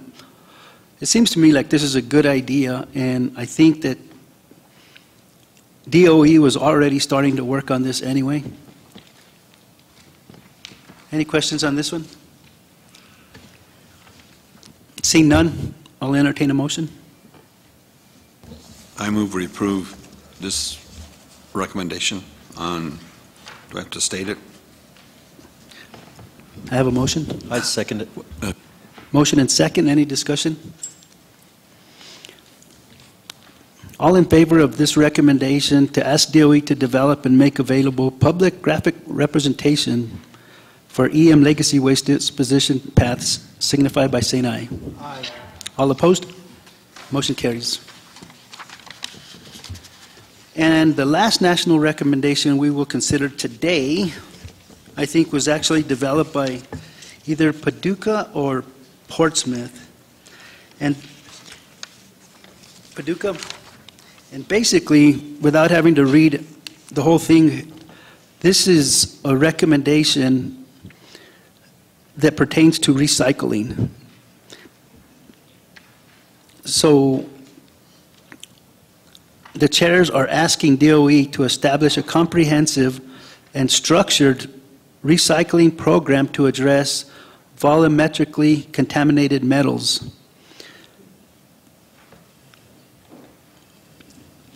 And the recommendation should include a strategy to educate general public on the benefits and risks of recycling these metals.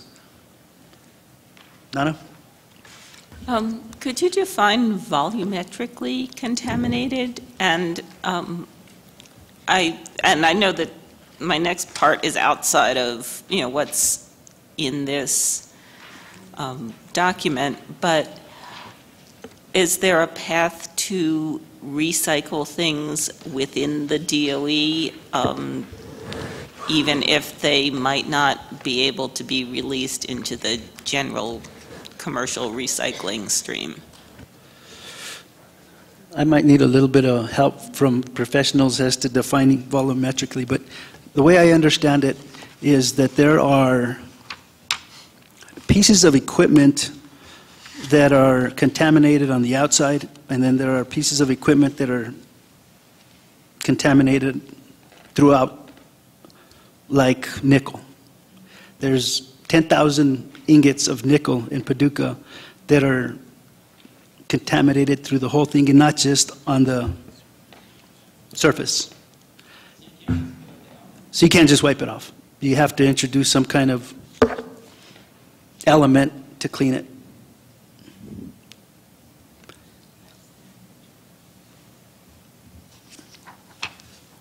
Is that how you understood it too, Doug?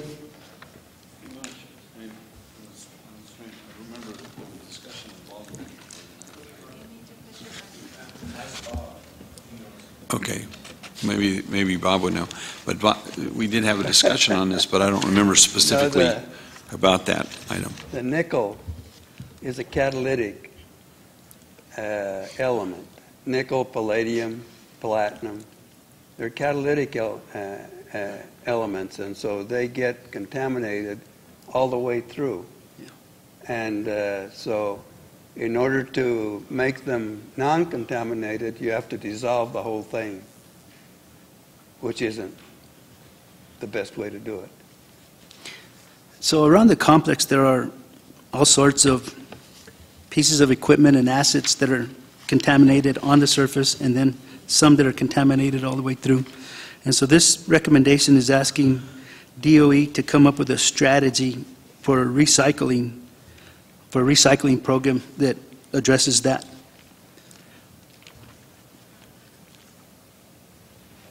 This is another one that the chairs have been working on for a few years. Any motion on this?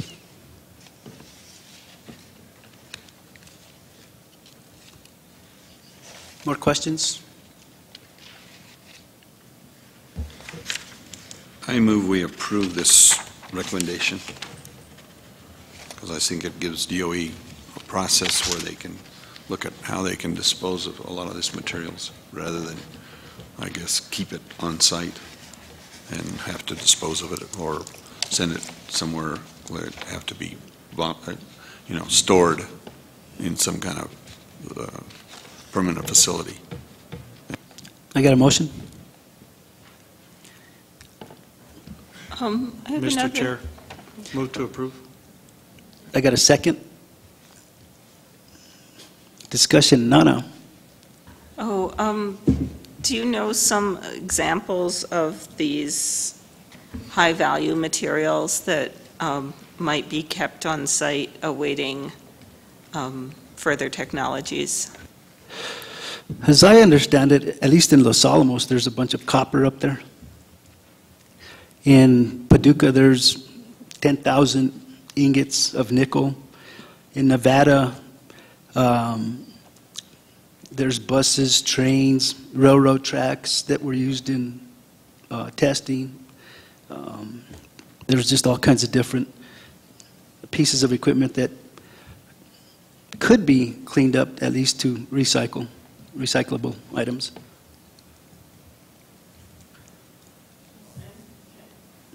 Now that Pete is back, can we ask him the other part? If there's, related to the recycling, is there any plan or mechanism to recycle some of these materials within the DOE, even if they couldn't be set out into the regular commercial recycling stream? Mr. Chairman, the only recycling that I'm currently aware of, but I might defer to staff that's in the audience, is I know that we've had several large excavators that we're trying to avoid simply burying in the ground because of very low levels of contamination, and we're trying to figure out ways to decontaminate them and or put them back into productive use. But I would have to get back with you on the specifics, unless someone in the audience, some of the staff has any additional information. Chris? This has been an ongoing effort for many, many, many years with the Department of Energy. And it was on hold for, I believe, almost 8 years until it got to the point where we are today, which still isn't much movement. So nationally, the department continues to struggle with a path forward for this issue of recycling our metals, because there are so many issues and differences with the metals. You know, we have other things that we have to consider in working with the commercial industry as well, like in our medical wastes. So there are a lot of other things that are going on, but headquarters is focused on this, and I think part of the reason for this recommendation is to help headquarters keep focused on dealing with our recycling issues. Thanks, Chris. Mike? This recommendation seems to be okay, but the thing is there a cost analysis attached to this? There's, you know, you can put all these things in words and stuff, but what is it going to cost? And I think before you start putting a recommendation out, you know, you need to do a value analysis and see what it's going to cost, because a lot of this material or a lot of this waste just needs to stay in place. And it also has to do with the test site out in Nevada, and I've been there.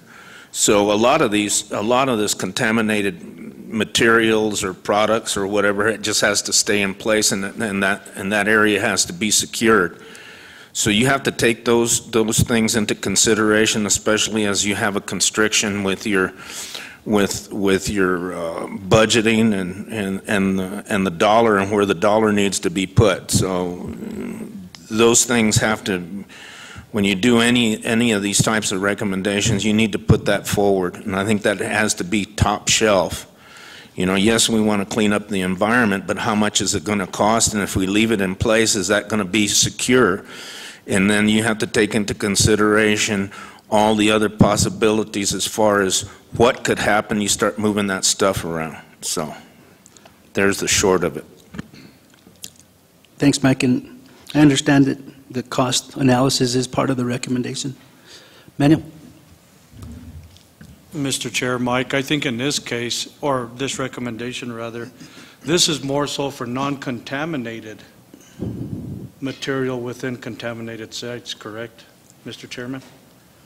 So it's not so much the actual contaminated materials, but rather material that could be recycled within contaminated sites.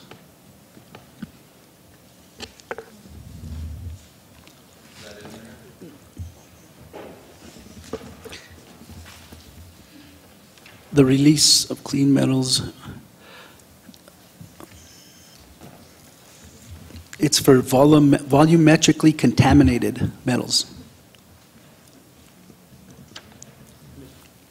Mr. Chairman, I was reading, I guess, the first paragraph where it states, the Environmental Management Site-Specific Advisory Board wishes to thank the U.S. Department of Energy for taking action towards lifting the suspension on unrestricted use of non-contaminated metals and equipment from radiological areas. Okay, so what that means is that there's something in the works already to deal with non-contaminated, and the editor, the writer of this recommendation, is thanking them for getting that ball rolling.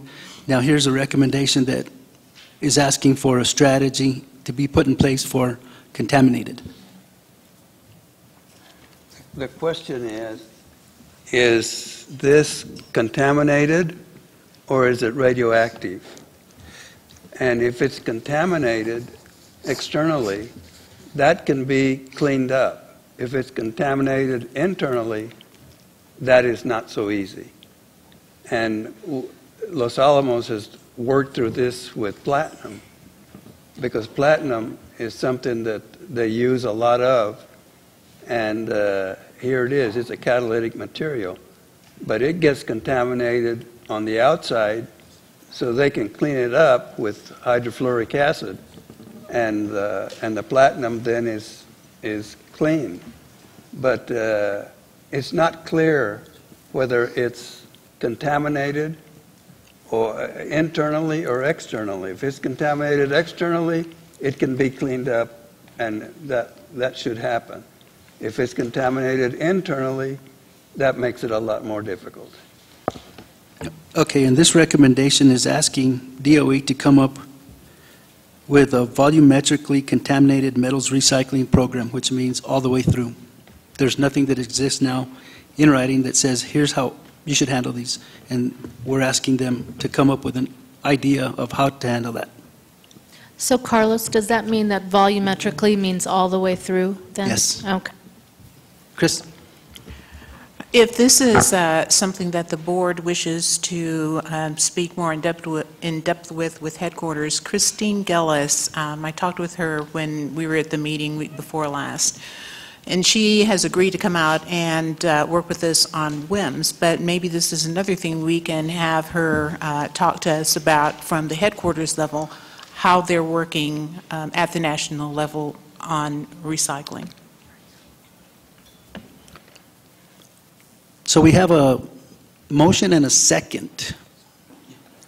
Any more discussion? Let's go ahead and vote. All in favor of approving this recommendation signify by saying aye. Aye. All opposed? Motion carries. Okay, we're going to do a little bit of a change here. Next on the agenda was comments from the WIP tour members, but I'm going to move that to after our dinner break in order to make up some time. We're running a little bit late, but is Paul here? Paul, you want to come up? Let's go ahead and give the members the unveiling.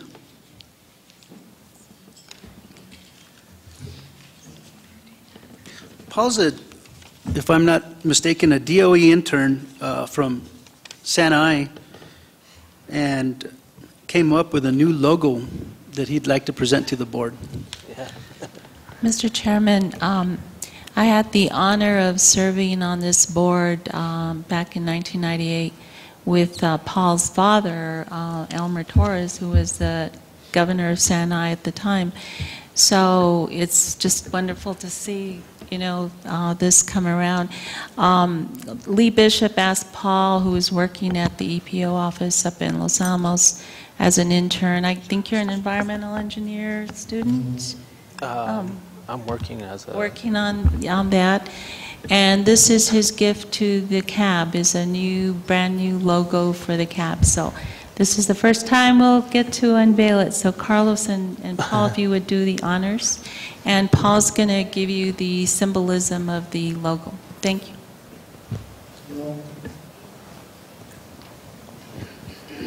Paul, do you want to come to the mic and tell the board a little bit Yeah. about yourself Oh, and how you okay. came about?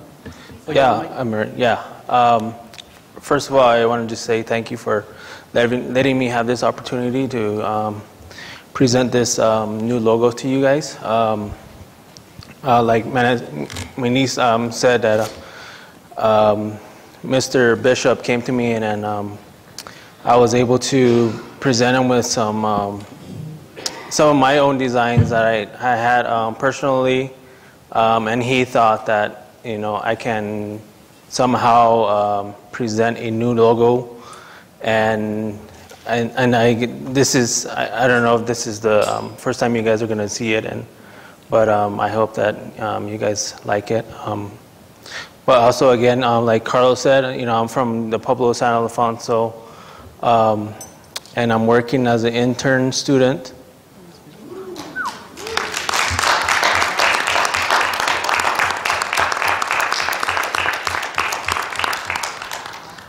Yeah, so this is the new logo, I guess. Like I was telling Mr. Bishop, the design concept kind of went with the mission that the board, I kind of went off on the website and looking on some of the brochures there. The whole mission was environmental impacts in and around, our surrounding areas of New Mexico. So what I did was I kind of incorporated most of the symbols that, as far as Native American designs go. I started around with the circle, kind of like going like a life cycle, plants, humans, animals, that the cycle continues as as we live on. I started off with the corn stalk. It kind of represents a symbol that I think, as far as history goes back, Native Americans, Hispanics, and other Spanish settlers that came into the area, that the corn was kind of like the main food in our area, and it was always kept going as far as the food. And then in the center I put in the Pueblo structures, representing, like I said, the Pueblos around here, and the historic, the past that we continue to interact with. Below that, I have the 4 different arrows going downwards. They also represent the 4 different, the 4 directions that we have, north, east, west, south. And the color red, I chose color red, was the human animals that we connect with, like the blood system and all that. Below that, I have which was like agricultural fields. As we all know, they go long ways, farming, agriculture in our area.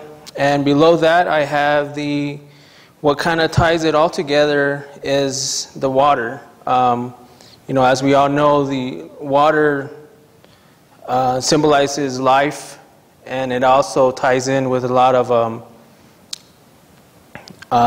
what we appreciate with giving life to again, humans, animals, and especially plants. And the serpent was my symbol of the animals that we have. And there's 2 different types of serpents. We have the water serpent, and the land serpent. So it kind of connects to both cycles, the water and the land. So I guess with that, I hope it kind of speaks for itself, and hope it kind of represents, this board as far as, what the mission here, as you guys, try to achieve as far as environmental issues. And I think that's all I wanted to say. I wanted to thank Mr. Bishop, but he's not here today, but also to the board for having me here. And I appreciate your time, and if you guys have any questions or comments. But other than that, thank you very much, and hope, this can go on for a while. Thank you. Yeah, thank you. Thank you. Thank you, Pete. Beautiful. That's very beautiful, Paul. Quite the artist. That represents where we're coming from, what we're doing, and that's the best looking. Irene. As a fellow San Ildefonso Pueblo member, I really want to thank and congratulate Paul for his work. I think it's a beautiful design, and I think it does adequately represent not just CAB mission, but just basically the historical area surrounding Lanel and the valley. And thank you, Paul, and I think it's really great. Thank you, Irene. I have the results of the committee elections, and as soon as we're done with this, we're going to take a quick 15-minute break. We're running behind schedule here. Newly elected Waste Management Chair Manuel Pacheco.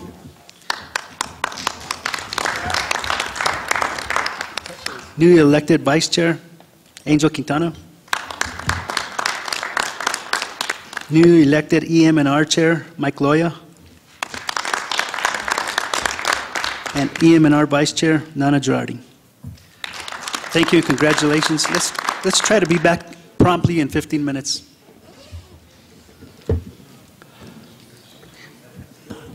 Mike Gardapi, are you available? Excellent. Up next, let's go ahead and get started. Up next is Mike Gardapi to give us an overview of natural resource damage assessment. And Mike is mic'd.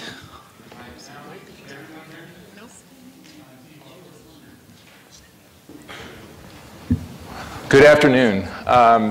My name is Mike Gardapi, and I am shocked that you got the last name correct. So thank you very much. I don't know who prompted you, but it is my honor and privilege to address this board today. I've heard a lot about the board, and I couldn't be happier at the honor that you guys invited me in to talk about a very compelling subject area here. I'm sure everyone is going to be just flabbergasted on the edge of their seats for my description of a statutory law. So I am here invited to speak about something called a Natural Resource Damage Assessment, or NRDA, or damage assessments, or as I like to refer to it, restoration versus remediation. So this is a restoration piece. Basically, I also, before I get started, I want to just make two plugs. One is I was handed something that I was quite impressed with, and that is the environmental report for 2012, not 13, but 2012 for Los Alamos. And it's a summary of the type of environmental surveillance and monitoring and the condition of the environment that is up at the lab. And it sort of links in with the discussion I'm going to have today, because it's all about environmental protection and protection of resources. And so some of the data that we use as a trustee council comes from actual data from reports and you know, the other IntelliSense databases we have, and so on and so forth. And so I invite you all to grab a copy of this. It was actually written by several students that Los Alamos hires, and thus it's very good reading. It's at the appropriate level that I could even understand. And so I just want to introduce that. The other object is we are having a public meeting tomorrow night at the Cities of Gold. And no offense to this casino, but it starts at 6 o'clock tomorrow night. And the subject area of our public meeting tomorrow night is natural resource damage assessment. Specifically, the Trustee Council has introduced to the public an assessment plan. And I'll get into it in my presentation. But I do want to invite you all out. Our notices have gone out in newspapers and so forth. And there's a comment period associated with it that started on November 14th. It's a 30-day comment period. So, without further ado, I want to talk a little bit about NRDA and what is the goal?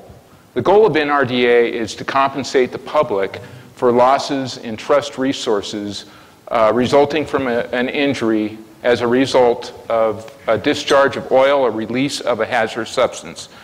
So what does this really mean?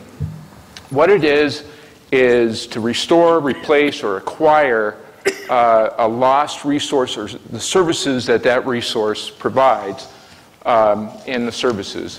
And a compensation is measured in terms of restoration projects or in some cases, money to implement restoration projects. So I will get into a little later what restoration versus remediation means. So here's a boring slide. For those of you who are like statutes and regulations, this is your slide. Apologize for the mistake up there. There's no statutes up there defining what NRDA is. But to coin a phrase from my boss, essentially NRDA is CERCLA's drunk uncle that you never want to talk about. But I'm here to talk about it because CERCLA is usually associated with cleanups, and this is the restoration piece. Statutes are CERCLA 1980, although there are ties earlier to the Clean Water Act when they define natural resources and damages. And also the regulations were then set forth by CERCLA to the Department of Interior to develop the regulations. And these regulations we follow. It's sort of our guidebook on how we're going to implement. And so there's other guidance that exists: Oil Pollution Act, Park Service Protection, Marine Protection. And I would say the most noted NRDA damage assessment and claim that's going on in the country right now is the BP oil spill, and it's affected the coastlines everywhere from Florida to Louisiana and Texas and so forth. So by far and away, it is the largest claim, it's the largest assessment going on, probably in the history of the country. So I want to define for you guys what this means. And it comes down to this sentence. The regulation, what does it allow for? What is a claim? So I'm going to cover four different, whoops, let's see here. So I'm going to define what a trustee is, what damages, injuries, and resources. But it allows trustees to collect damages for injuries to resources.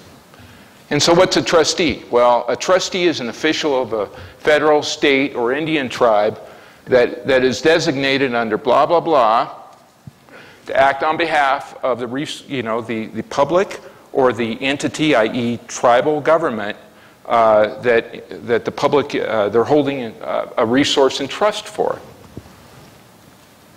So who is on our board is the following trustees: the Pueblo of Jemez, the Pueblo of San Ildefonso, the Santa Clara Pueblo, the state of New Mexico, the U.S. Department of Agriculture acting through the Forest Service, and of course ourselves.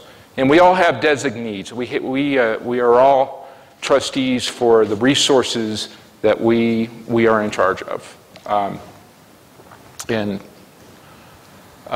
So what are injuries and what are damages? So the trustees collect damages for injuries to natural resources. Well, what's an injury?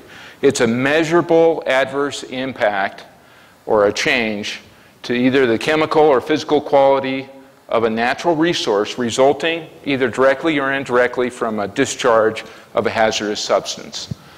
And what's the damage mean? What's the damage? The damage is the amount of money or a suite of restoration projects that are sought by this trustee council to compensate for the injury, destruction, or loss of a natural resource or service thereof. So what are resources? Resources, simply put, is land, fish, air, water, biota, groundwater, drinking water supplies, and other resources that are managed by or held in trust by blah, blah, blah, controlled by the United States or other local governments or foreign governments or any Indian tribe. So examples, surface water resources, groundwater resources, even geologic resources, and of course biologic resources, which, you know, it's the services of animals, fish, birds, etc., mammals, and air resources. So why is NRDA important? Well, NRDA restores these resources and their services to the way they were prior to a release. And think about the oil spill, the biggest NRDA thing out there. So their goal there is to restore wildlife and the human use and the recreational use and even commercial use to the way it was before the oil spill. So the same thing here. Why is this a little different from remedial efforts or remediation is our remedial program can remove a risk, but it may or may not compensate for the loss of that service that a resource provided. So the next slide will, oh wait, I have to give credit. Photos taken by San Ildefonso Pueblo members. So that's kind of cool.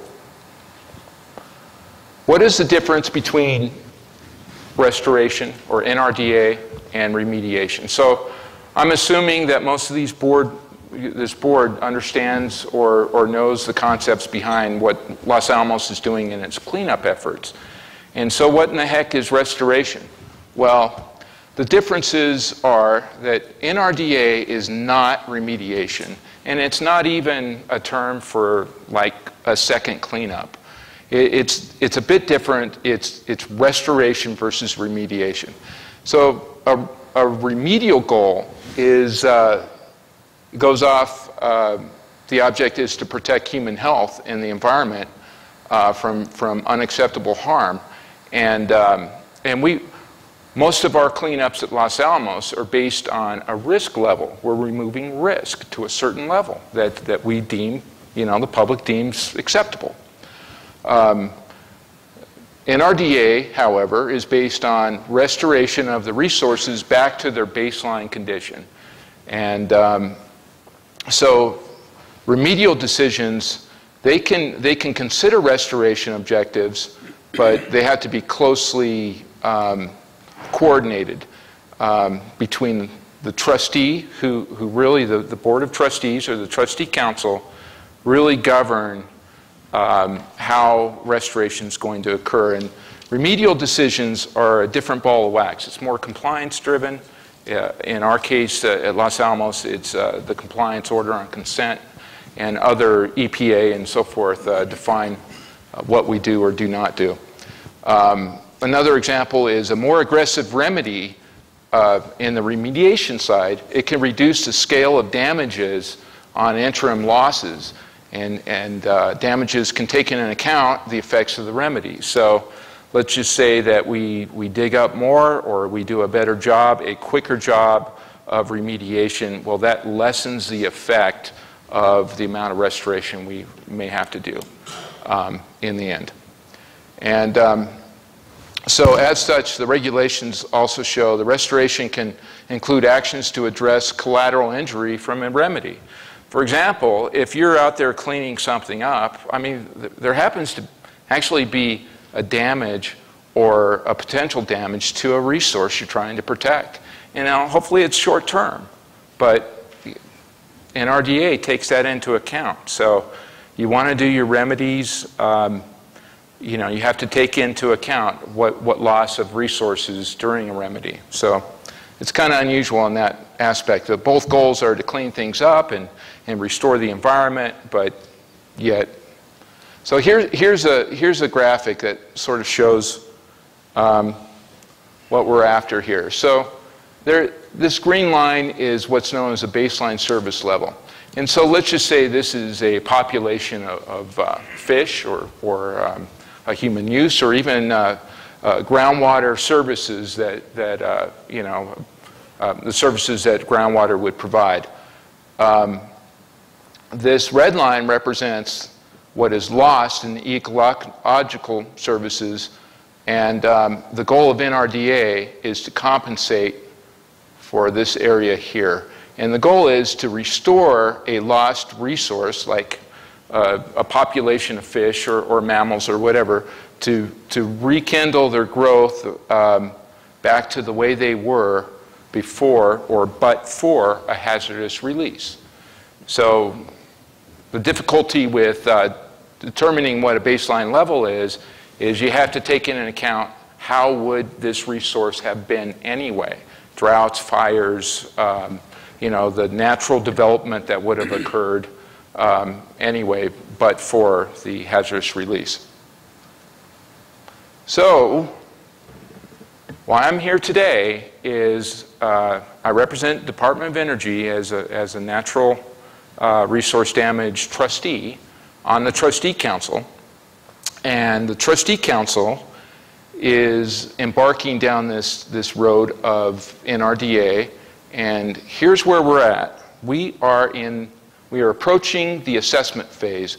We have done a pre-assessment phase to date where we have confirmed that there is a potential of exposure of natural resources, and we are in the process of assessing what this might mean. The next phase will be the post-assessment phase, where we have really determined the nature and extent of a damage to a resource, and at that point we plan for and implement restoration projects.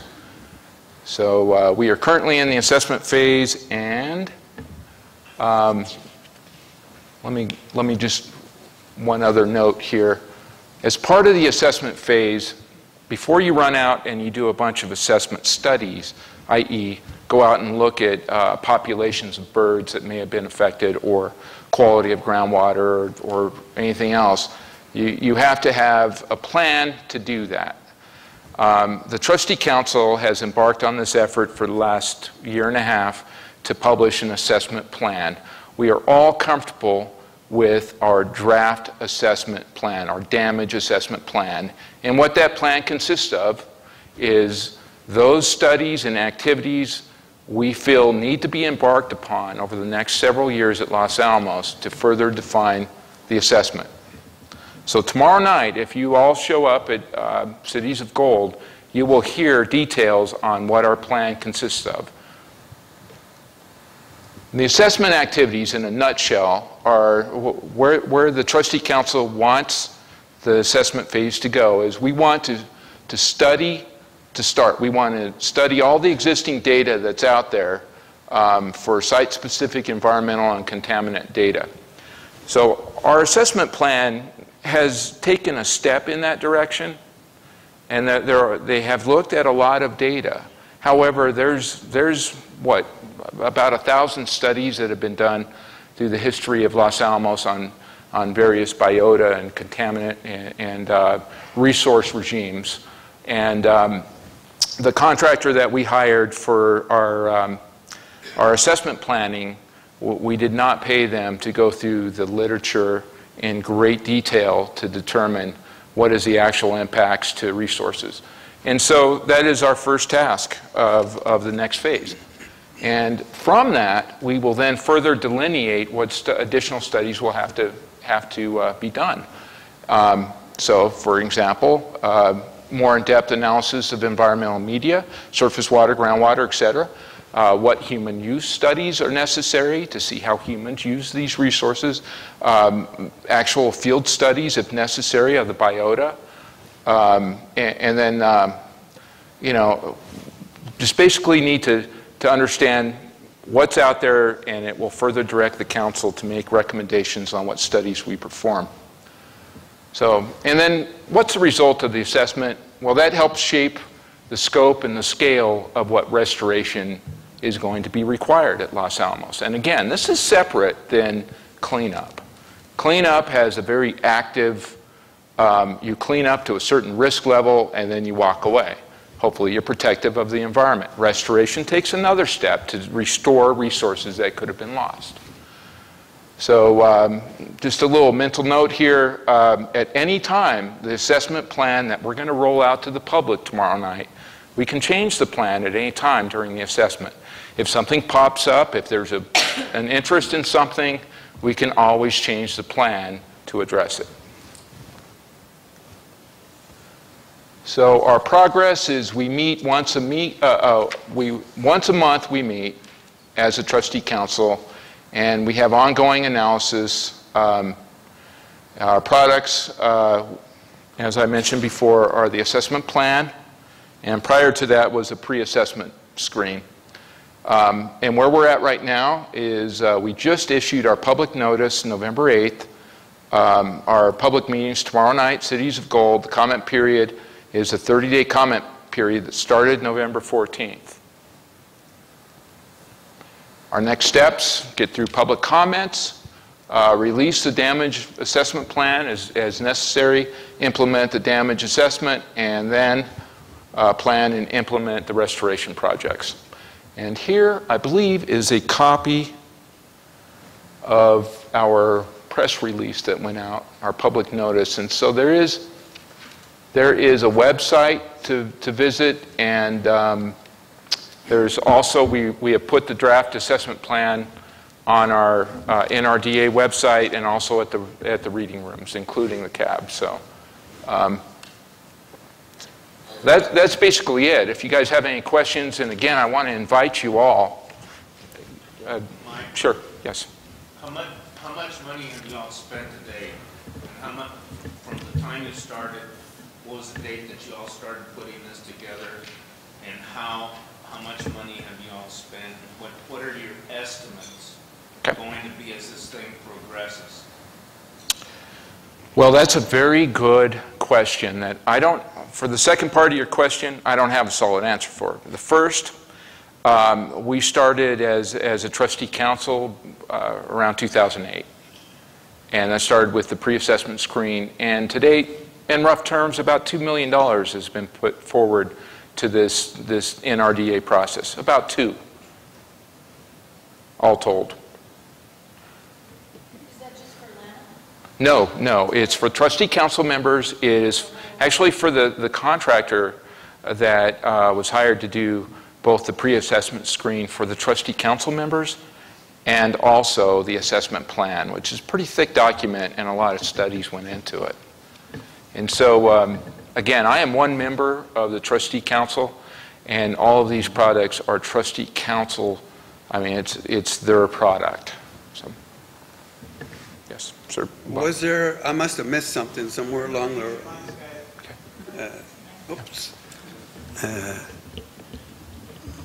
I must have missed something somewhere along the route, but was there a series of oil releases? No. Or It's hazardous substances. And so it's just, it's release of hazardous substances, although it does follow under OPA and some of the other statutes. So really this is a theoretical study? Yeah. I mean, we are not to a place to say that there are actual damages or that there are lost services and lost resources.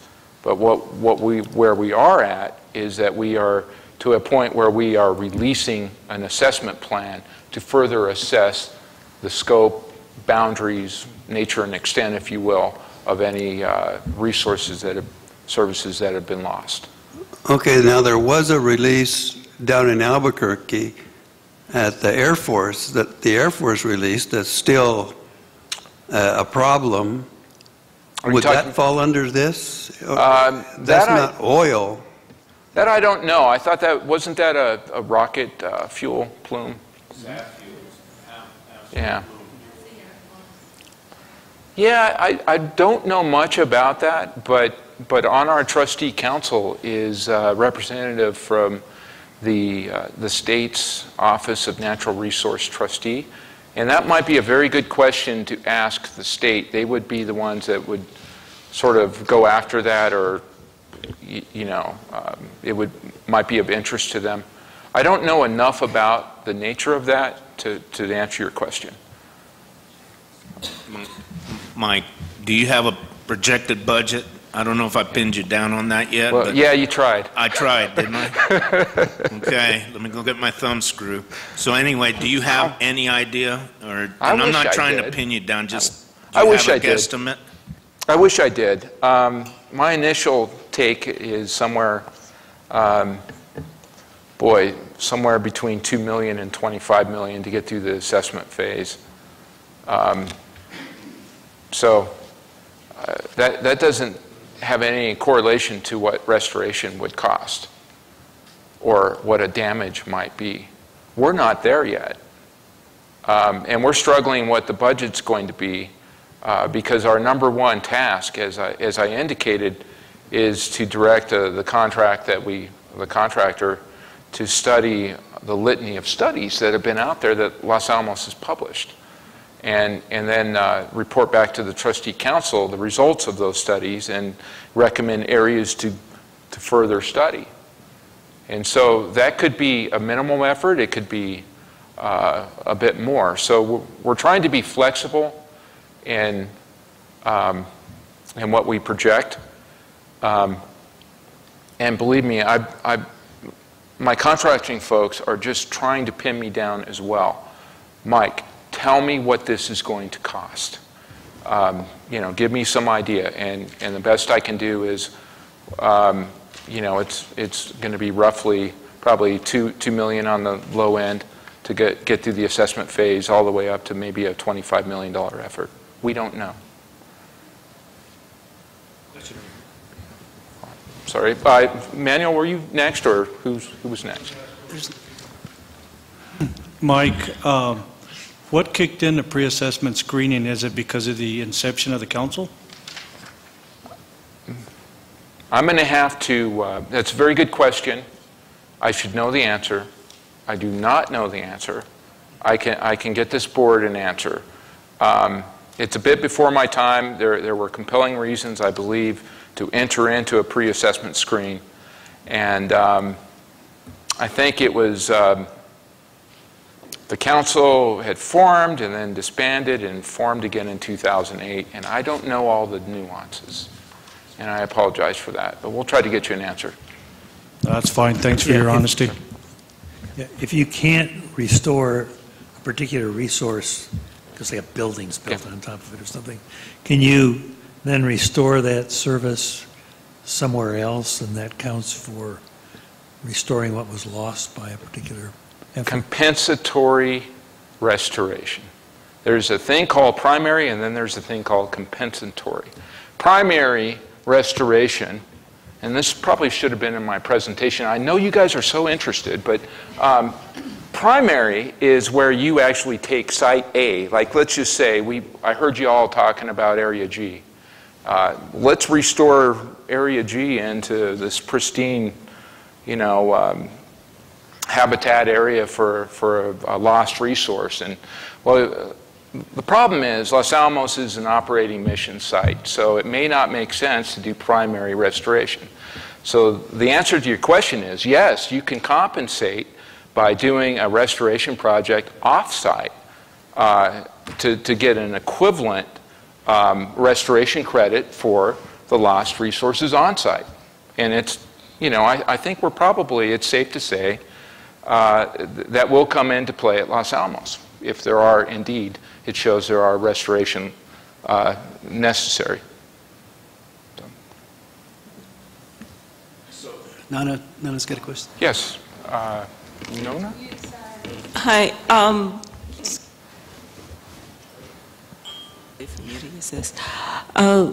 Is this to do with a specific event or time period, or to do with all the operations of Lanol since the Manhattan Project started? Very good question. And again, this should have been part of my presentation. It kind of was with the statute slide, but CERCLA was enacted in 1980. And so the regs sort of provide for events that have happened post-1980. It's not that black and white, though. There may be cases where the damages or a loss to a resource is indivisible. In other words, you can't divide. And in those cases, and I cannot cite examples, but there are provisions that there may be examples where you go pre-1980. The Trustee Council, this is one of our topics that we discuss regularly as trustees, and there's some difference on the council. And it's one of those things we continue to talk about and see what our data comes out. So it's a good question, but in general, it's 1980 and beyond.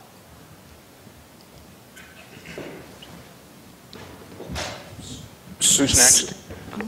Mike? Okay. So might some things be better now than they were in 1980, but worse than they were before Lanol started doing things to these resources?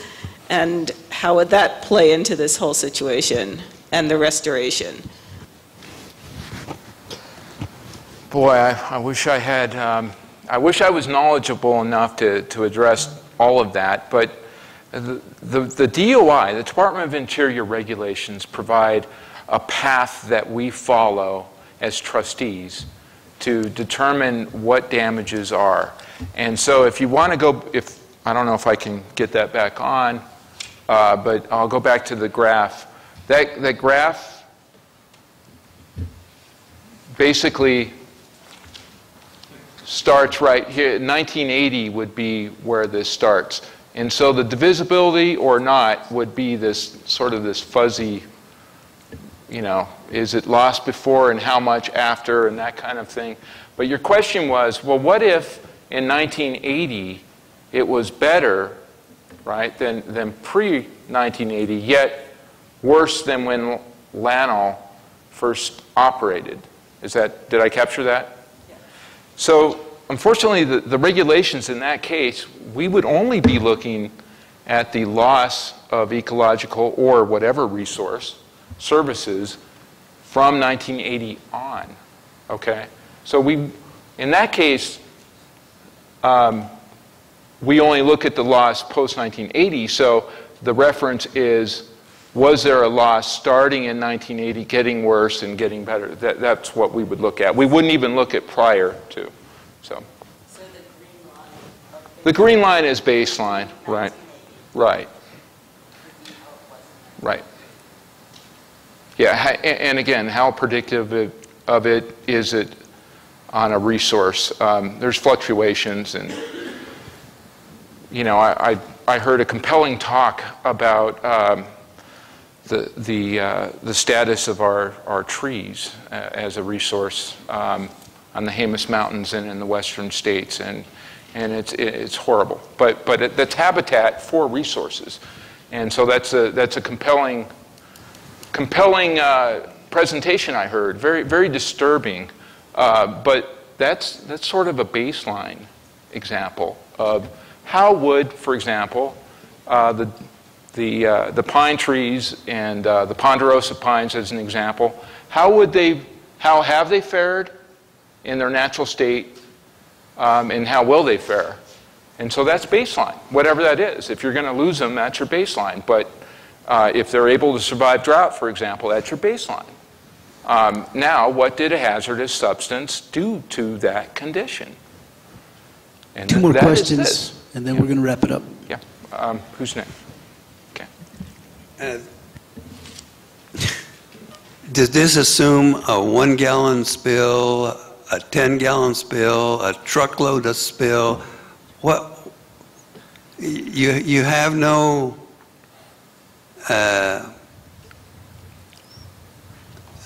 units up there. What does that mean? Okay. So it has nothing actually to do with quantity of spill or contaminant.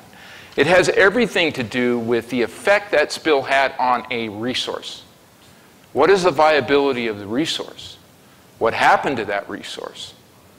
That's your measure, not the quantity of spill or oil or gallon or 5 gallon. Your measure would be in terms of acre years of lost habitat or populations of birds, etc. That's your measure in restoration. And we have a contractor that does this for a living. And this is what they eat, drink, and live. And there's a lot of literature that they use to explain this in more detail. And I'm not doing it service, but I can tell you that the measures we use are not the same measures you would use in the cleanup program, where you look at what spills have occurred and how you clean them up and what is the nature and extent and to what level do you clean them up. These measures are in terms of a lost service of a resource. Mike. Birds, bunnies, fish, human use, lost acreage, wetland, whatever it may be. Real quickly, Mike. Yeah, who's next? Okay. John? I'm going to hammer you one more time. Okay. Okay, have you, under the terms of, and I'm trying to pull this out of the air here, but under the terms of DOI and what normally when you're assessing damage or whatever, have you already had pre-filings for compensatory remediation yet? No. No, you haven't. Nobody's done that. No.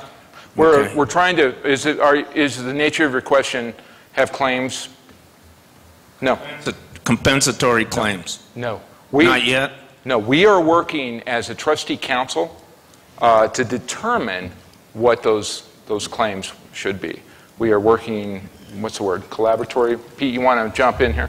Yeah, Mike, and Mike, Mr. Gardapi is correct. This is very different from what happened to the Department of Energy down in Albuquerque years ago when the Attorney General filed a $5 billion lawsuit against a variety of parties, DOE included, in the South Valley. This is a collaborative process where all the trustees have agreed essentially to what they're called tolling agreements, which means they will defer any potential litigation rights that they have in favor of trying to work collaboratively towards a resolution of NRDA claims. So do you have an appointed ombudsman on the federal level that oversees what's going on with your panel? Mr. Chairman, these are really good questions. What we have is a statute that appoints the Secretary of the Department of Energy as the trustee. That authority, to my knowledge, has not been delegated down to the authorized officials. So ultimately, things need to go back up from Mike and I back into the Forrestal building with the Department of Energy. And then... But to answer you further, I don't believe the Department of Energy oversees the trustee council board or no, yeah. The Department of Energy participates as a trustee. Mike, did you talk about the two roles that we have? I did not talk about our other role. Okay. I talked about our trustee role. We have two roles. We're a trustee, but we're also a potentially responsible party. And when we are meeting with the trustee council, we are in our trustee role. And that is the reason why I brought up the reason for the ombudsman. And then any type of case that may come out of this is the reason why there is an attachment of such. So anyway, I won't get into it anymore. But something to think about if somebody would let me know, please. Appreciate that. Thanks, Mike. Bonnie? So I get it in my head. So you're a trustee that goes and meets once a month. Yeah. You're a trustee and you meet once a month with your trustee council who is, is there more than one trustee for, you're just Lanel specific trustee? Yes. Okay, so my question is just off the top of your head, if you knew for CERCLA, how many trustees are there that meet? I mean, this is a slide that attempts to answer that question. But that's for Lanel. I was just curious. So do you have any? Do you just meet with the Department of Energy? trustees? So we are the trustee council for Los Alamos NRD. Then my question is, So, how many so it people? doesn't go beyond, so there's 6 Okay. entities here. Okay. So how Department of many- Energy and 5 others. I got you. So then how many trustees are on your council? So there are only 6, and although our meetings may have more people, for example, Pete and I might show up, but Department of Energy is 1 trustee, and Pete and I are representatives of that trustee. And so it's Flynn, Secretary Flynn is the trustee for the state of New Mexico, correct? Correct. The governor has appointed the Environment Secretary to also wear the hat of State Natural Resource Trustee. So in that role, Secretary Flynn serves as the trustee for the state's natural resources, not just at Lanel, but statewide. Right. Does that answer your question? Yes, yeah. Okay. Is there anything else? No. Or, no? What other potential responsible parties are there? At this point, we are not, the trustee council has not sought other potential responsible parties. And I don't want to venture what they may or may not be, because we're not even to the stage where we know exactly what our lost resource services are.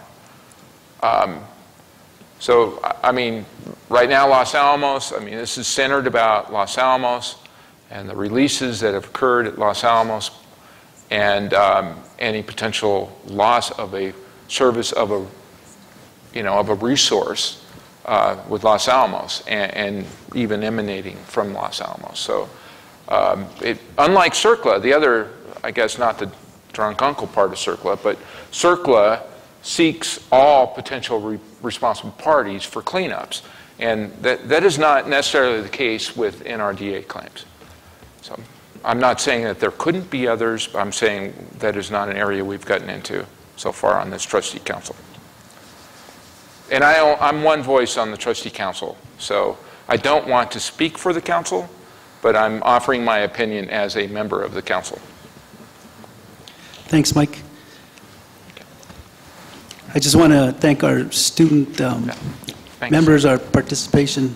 Thank you guys for coming in today. I know you guys got to leave, but thanks for coming in. Thanks, Mike.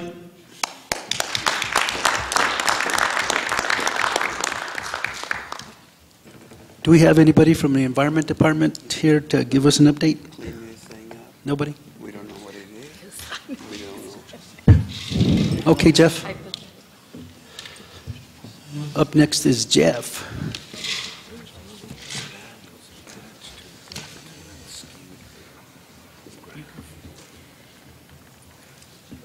They have no metrics at all in this. That's exactly what I was going to say, so I don't understand. And then the legalese that are brought up, it's very simple. I don't know why they don't.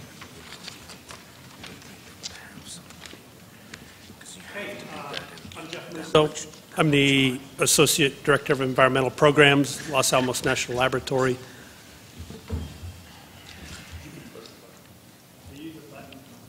Are you the button pusher? Got fired. Fired. Thank you, capable assistant. What I'd like to talk about today is just kind of give you an overview of where we finished up fiscal year 13 and kind of a status of what we're doing moving forward in 14. And give you a little bit of an update, something kind of exciting in our world. We started some of the shipments to Idaho that we've talked about here, so I want to talk just a little bit about that.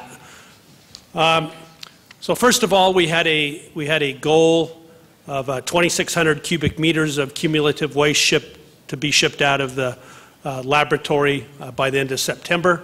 We exceeded that goal. The number that we sent out was 2,745.6 cubic meters, so about 145 cubic meters ahead of schedule at the end of the year. In terms of shipping, we shipped 185 shipments to WIP. So that was, if you remember, the year before we shipped about 240 shipments. So that was slightly less. But in addition to those 185 shipments, we also shipped 39 mixed low-level waste shipments of the oversized boxes that went to waste control specialists. So why less shipments? And is that bad? Less shipments were because we employed a new decontamination technology, and for a lot of our large glove boxes of waste, we were able to decon those to levels less than transuranic, send them to a mixed low-level waste treatment storage disposal facility as opposed to WIP. So actually last year we shipped twice as much waste as we did the year before, and we used less space at WIP for the disposal of that waste. So that's in my humble opinion, that's a real success, employing that, because that space at WIP, which I think you guys, or almost all you guys saw, is some of the most precious, expensive real estate in the country. So that was a good deal. In terms of the progress against the radionuclide inventory, we've shipped more than 50,000 plutonium equivalent curies since the start of the 3706 campaign.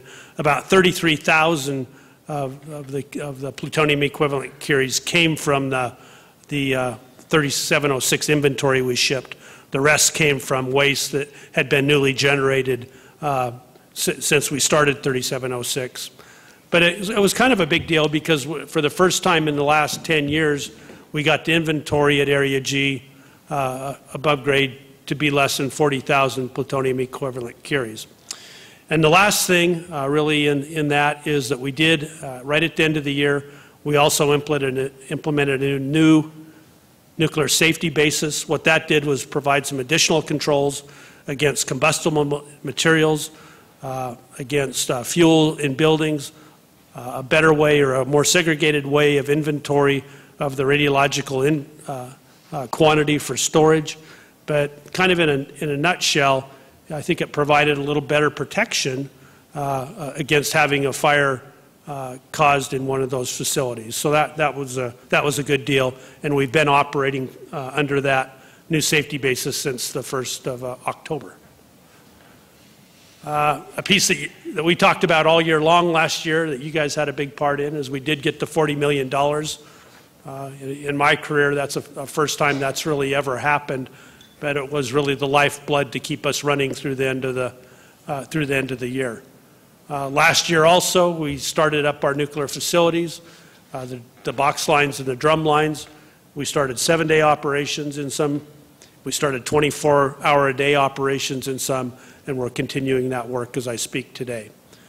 The decontamination process I already talked about, and you can see in the bottom photo there's one of the large boxes that goes to waste control specialists, which was the other facility you saw on your trip, so that was a good deal.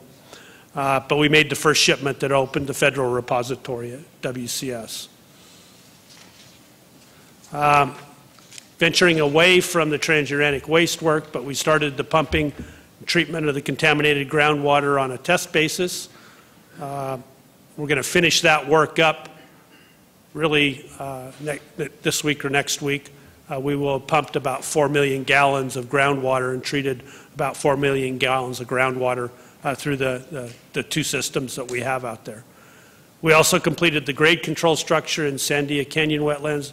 That's in support of the basically remediation or tie-up of the chromium that had gotten in the groundwater, so that was a good deal.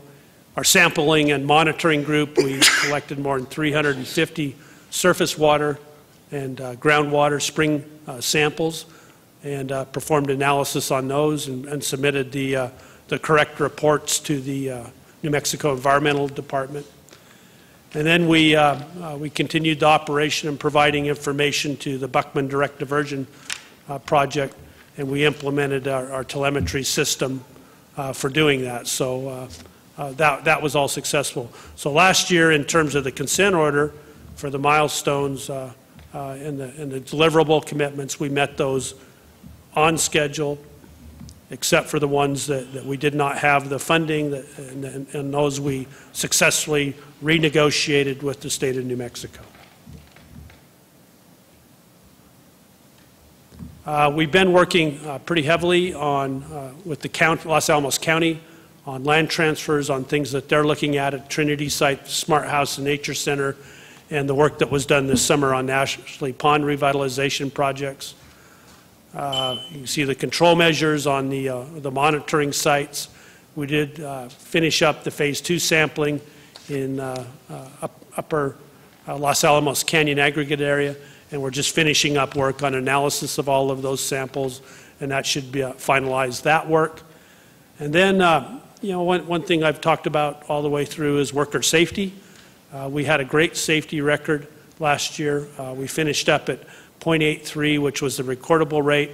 If you put that into talking terms, we had 5 fairly minor accidents. We only had one injury within the box line that we're doing work. The other ones were outside, where a person would trip on while walking or something like that. So we're pretty happy about that. That's a picture of the transuranic waste box shipment. We shipped the first. These are the shipments that are originating out of Los Alamos that we're sending up to Idaho for treatment in the Advanced Mixed Waste Treatment Facility using robotic means. The first one went out last week, so we're going to basically ship one shipment a week using this cask and trailer. So this is the first time that this cask, it's a Type 2 cask, has been used for shipping transuranic waste, and so we had to get that all approved. In addition to that, it's the first time a box has been shipped from one site to another site, so kind of another first in the work that we're doing there. The reason we did that is the boxes that have the waste have kind of cut up metals, cut up glove boxes, but it was cut up with like a plasma torch, and it has really sharp edges. So even though we could process that in our box lines, I don't really want to expose our workers to those sharp edges, because that presents an opportunity to puncture the gloves that they're working in, and you could get contamination, especially if there was a cut or something like that. So a lot of people have worked really hard on this, and we were really happy when we made the first shipment last week. The trucks will take the same route that the whip trucks take, so it's an established route. And I think the other thing that was important is we cleared the whole thing through the Western Governors Association, which basically has the project execution guide for transportation of transuranic waste. And so they're starting to accumulate these, and they'll begin processing these at Idaho in the near future. Once the waste is processed, it'll be characterized, certified, and then shipped directly from Idaho to WIP. And I think that's all I've got. Thank you. Thanks, Jeff. Okay, I've got a question. Yeah. Not you. Yes, sir. Use the mic. Could you envision putting a subassembly from the 33 shafts in one of these tanks that you've shown here, either to go to the West Texas site or to go to the Idaho laboratory and then to WIP?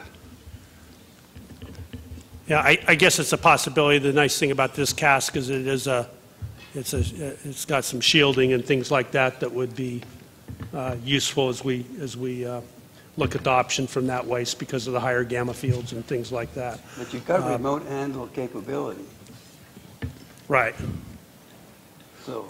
So yeah, I guess that's one thing that'll probably be looked at as we get further into the alternatives for those for the shaft waste.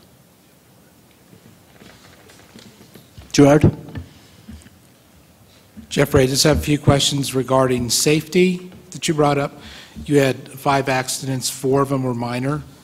What was the other one? So the one that occurred in the box line, so the work in the box line where people are all suited up and we have contamination and things like that in there get my attention much more than others. So the one that happened in the box line is we were taking apart a glove box, and within that glove box there was a sub-assembly, so kind of like a smaller box configuration that was maybe 4 feet long. I had three guys working that day to take that out.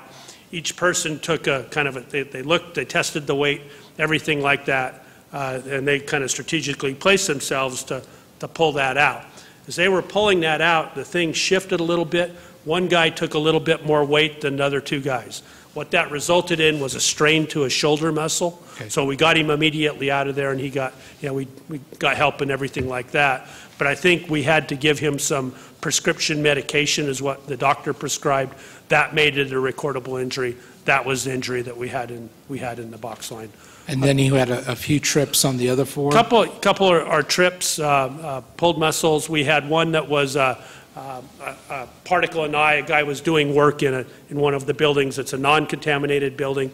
Something fell in his eye. You can take first aid measures that, you can try to flush it and things like that. That wasn't successful on this, and what they had to do is they had to go to the medical center and they use basically a tweezers to get the particle out. When that happens, it becomes under OSHA a recordable injury. So that's an example of another one that was outside of the box line. Did you get dinged by OSHA? Were there any fines? We don't get dinged by OSHA, but we include all those injuries on our OSHA report. I think it's the OSHA 400 report. Okay. And then we, for each of those, basically within the work that we do for every accident, whether it's a recordable accident under OSHA or whether it's just a first aid, we always do an investigation. We always stop work. We take a pause. We make sure that everything's okay to resume work before we get going, but we do investigate those. And do these workers go through HAZWOPER training? Yes, they do.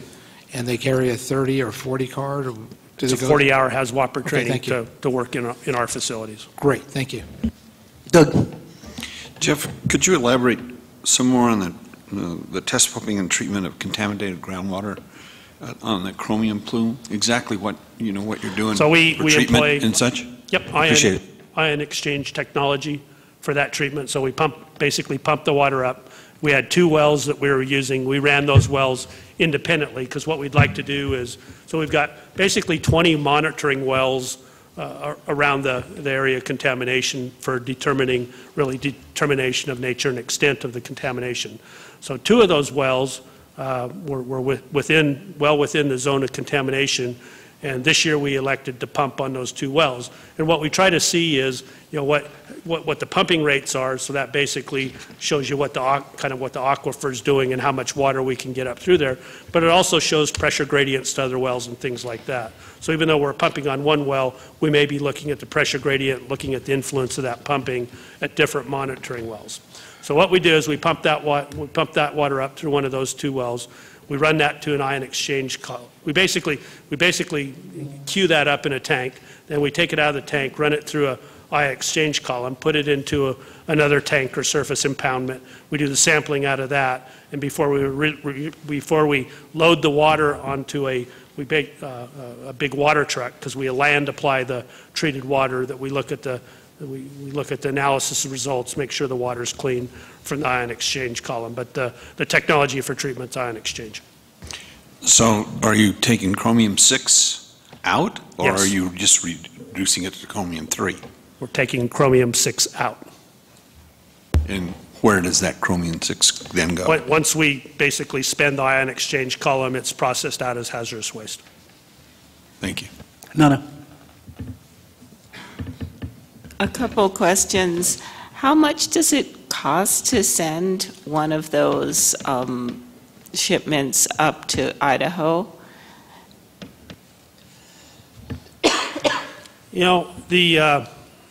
So I haven't divided the amount, but we're looking to make about up to 19 shipments is what we're looking at. And the only reason I say that is because we've got a couple other options we may employ if we got a lot of weather this winter that delays shipments and things like that.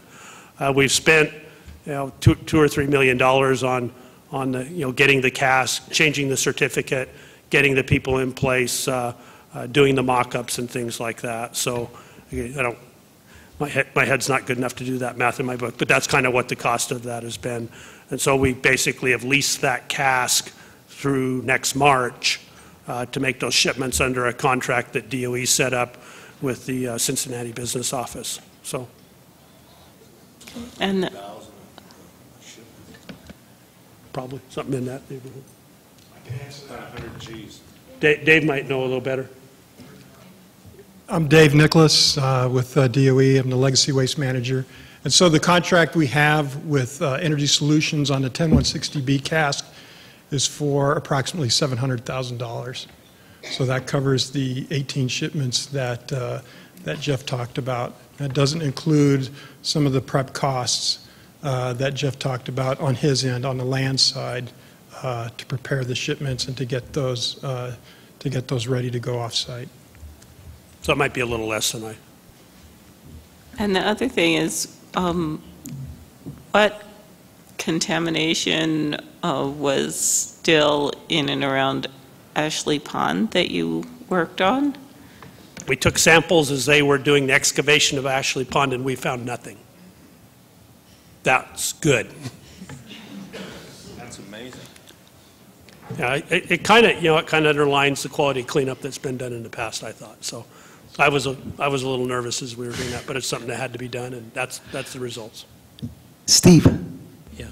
I have two questions. The first one is, do you anticipate finishing the 3706 campaign on schedule given your current budget? Yes. Okay, good. The other one is, that's over in June and the fiscal year runs longer than that.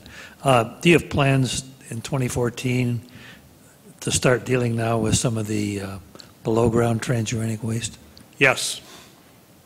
So let me give you a little more on that one.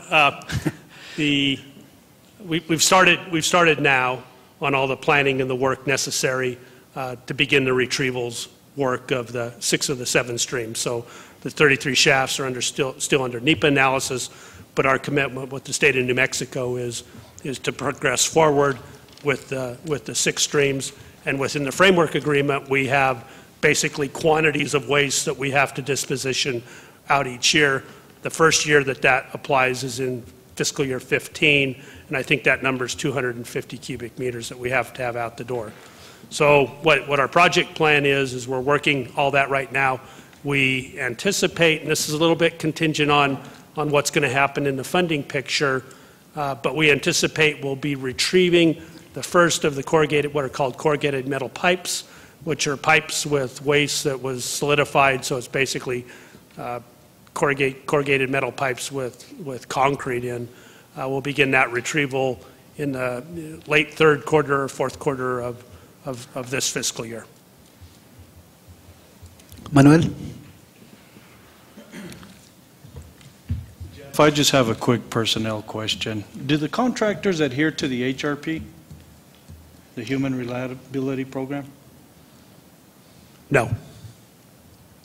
Not the HRP that's in place for like 55 and things like that.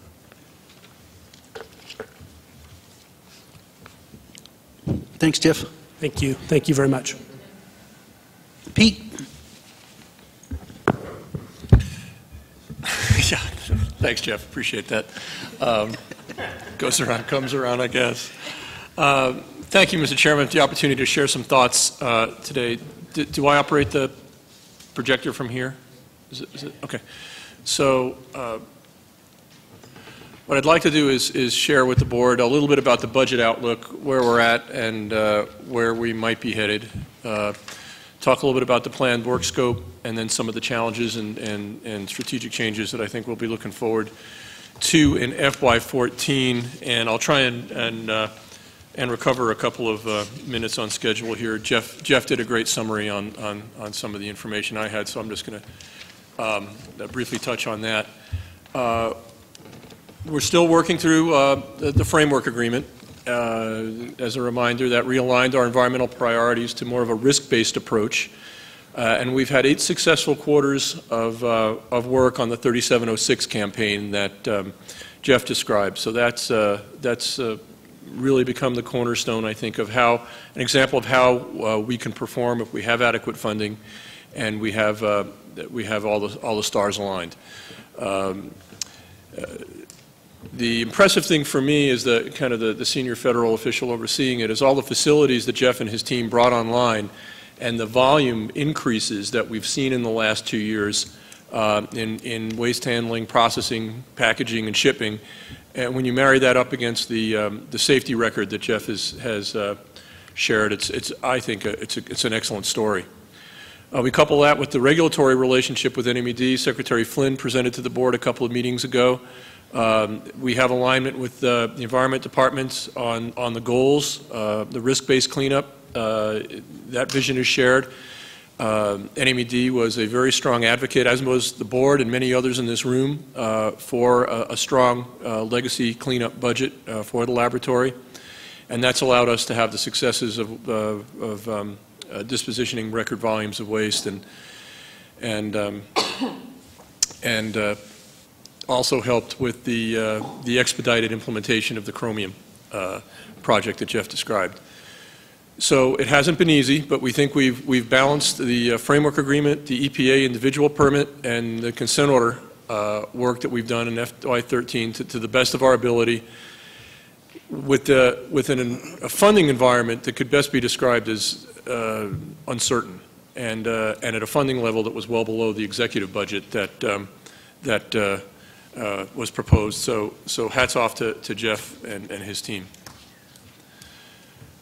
The 2014 budget outlook, again, if there's folks in the room that have more recent information or better insight than I do, I would not be offended in any way if they spoke up. The continuing resolution that's currently in place and through which we receive our funding expires on January 15th, 2014.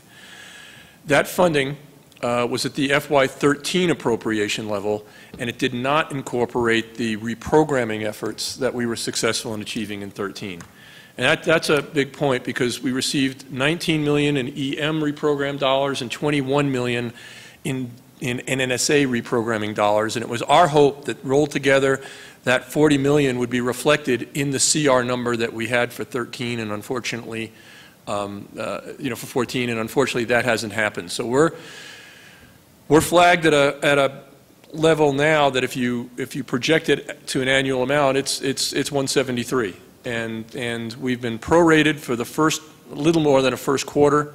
I call it a first quarter, even though it's through January 15th, is because we were essentially shut down for the first 15 days of this fiscal year, of 50 million, a little over 50 million. So if you extrapolate and you multiply 50 million by 4, you say, majority, you missed a couple of classes in high school and you need to go back because that comes closer to 20 million than 173, but you are absolutely correct. It's not going to be a linear burn rate. So the good news is we've got more money up front to help push the 3706 campaign. The challenge is we're going to have to maintain a spend plan that doesn't put us in a deficient status, and we're going to have to taper down later in the year. Now that's all at a 173 level. There is talk about the potential for an omnibus appropriations bill, possibly at the president's level, which was 220. But having just gone through the lapse in appropriation that started this fiscal year, I think it's prudent to plan for the worst and hope for the best, rather than plan for the best and then get caught short. And that's what we're trying to do. So in FY14, we're going to continue to do our base groundwater compliance work. We're also going to be doing surface water protection work and the individual permit activities, which is included in their EPA permit. Continuing with our interim measures that Jeff described for chromium. And then the last bullet I want to spend just a minute on, it's a limited flood recovery. Has the board received a presentation or a briefing yet on the storms that happened up on the plateau in late September? Yes. That was pretty amazing. Jeff and I rolled out on that Friday morning and took a 4-wheel drive, and tried to get down to San Ildefonso Pueblo to look at E1099 gauging station, and it took us a while because every road that we took was closed. And so we got to firsthand see what those impacts were, and Jeff's team is still assessing that, but that's the damages, the infrastructure damages, the damages to the sampling systems, to the road infrastructures to get there is not trivial, and we're working on a prioritized basis and a risk basis to do some of that recovery work in FY14 as well. Jeff talked about the 3706 campaign, so I won't spend much time there. He also talked about beginning retrieval of CMPs and the below ground work, which was a comment. So I won't spend much time there either. Talk about program challenges. Our biggest is the potential for a lapse in appropriation, and I believe that Congress was going to try and get a budget put together mid-December, but I have not seen anything definitive on that.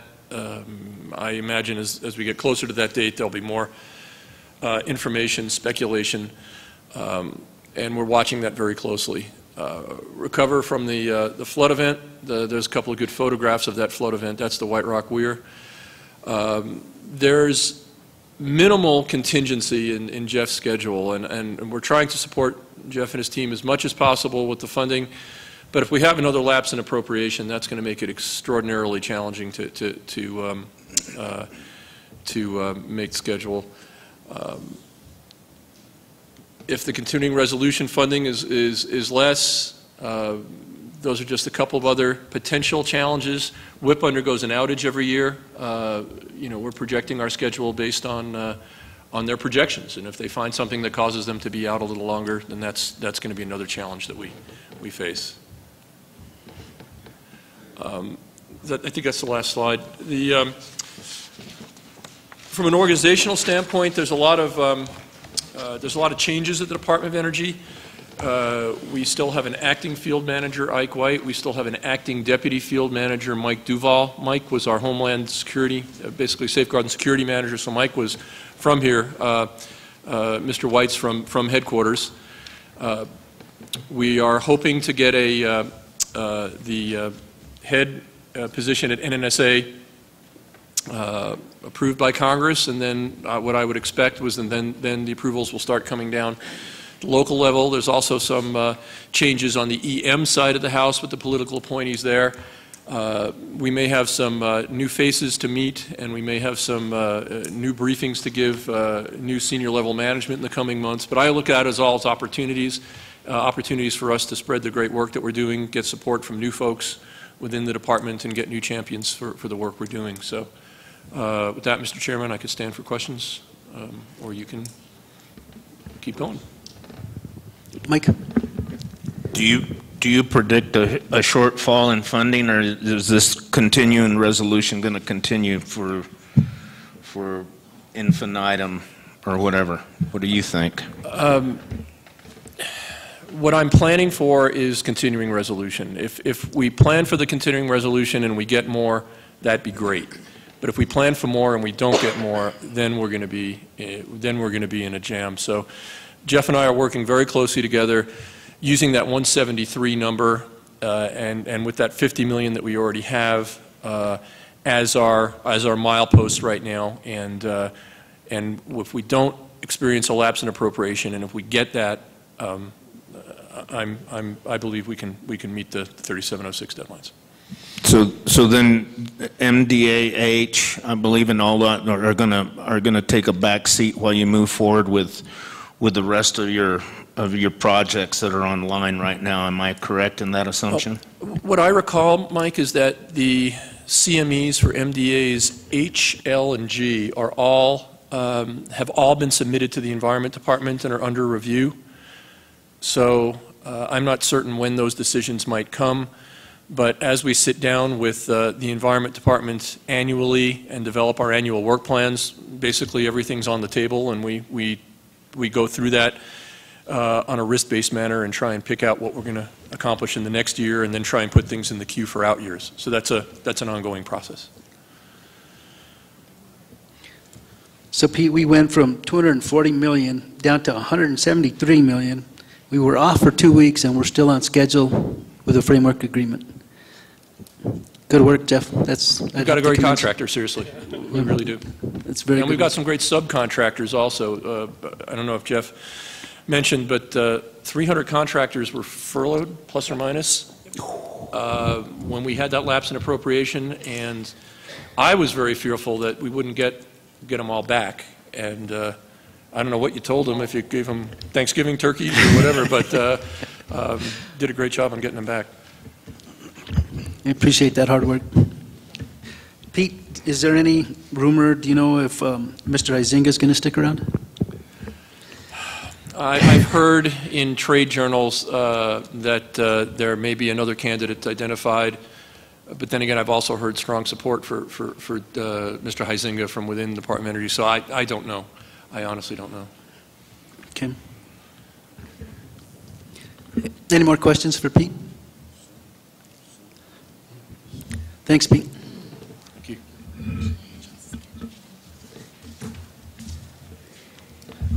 Up next, we have an update on any upcoming hearings and permits. Mark Hagenstad, are you available? I'm available. I didn't have enough slides to make it worth putting up on the board. Okay. There's some contact information that might be useful if people have questions at the end of this.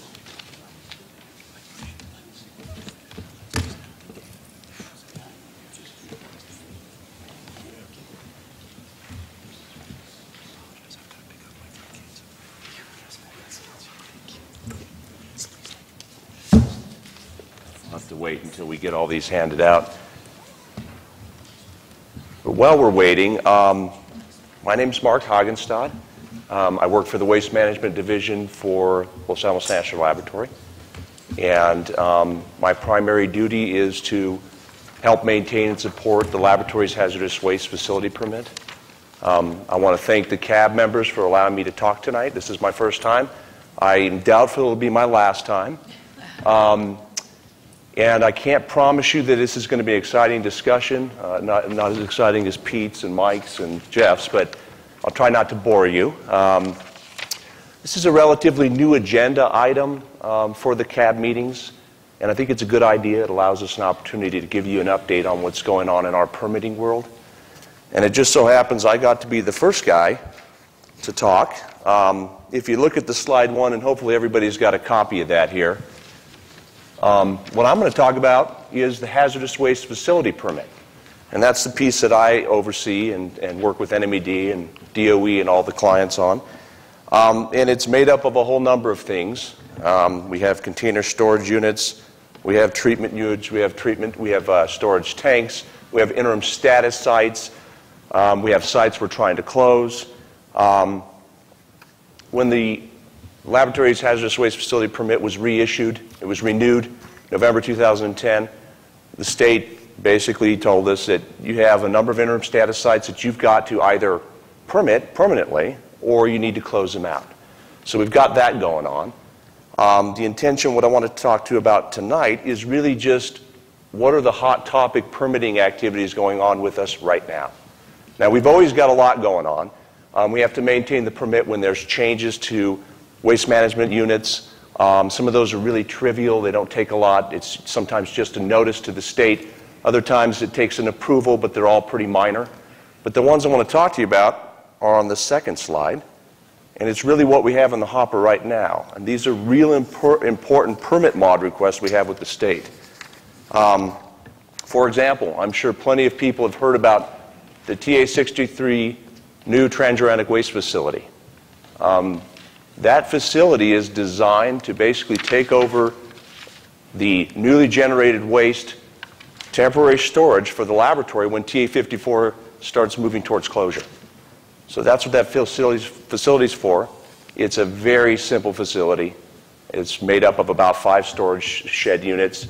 It's well built. It's well designed. And we're working on that. We have been working on that for quite some time. In fact, we submitted that back in 2011.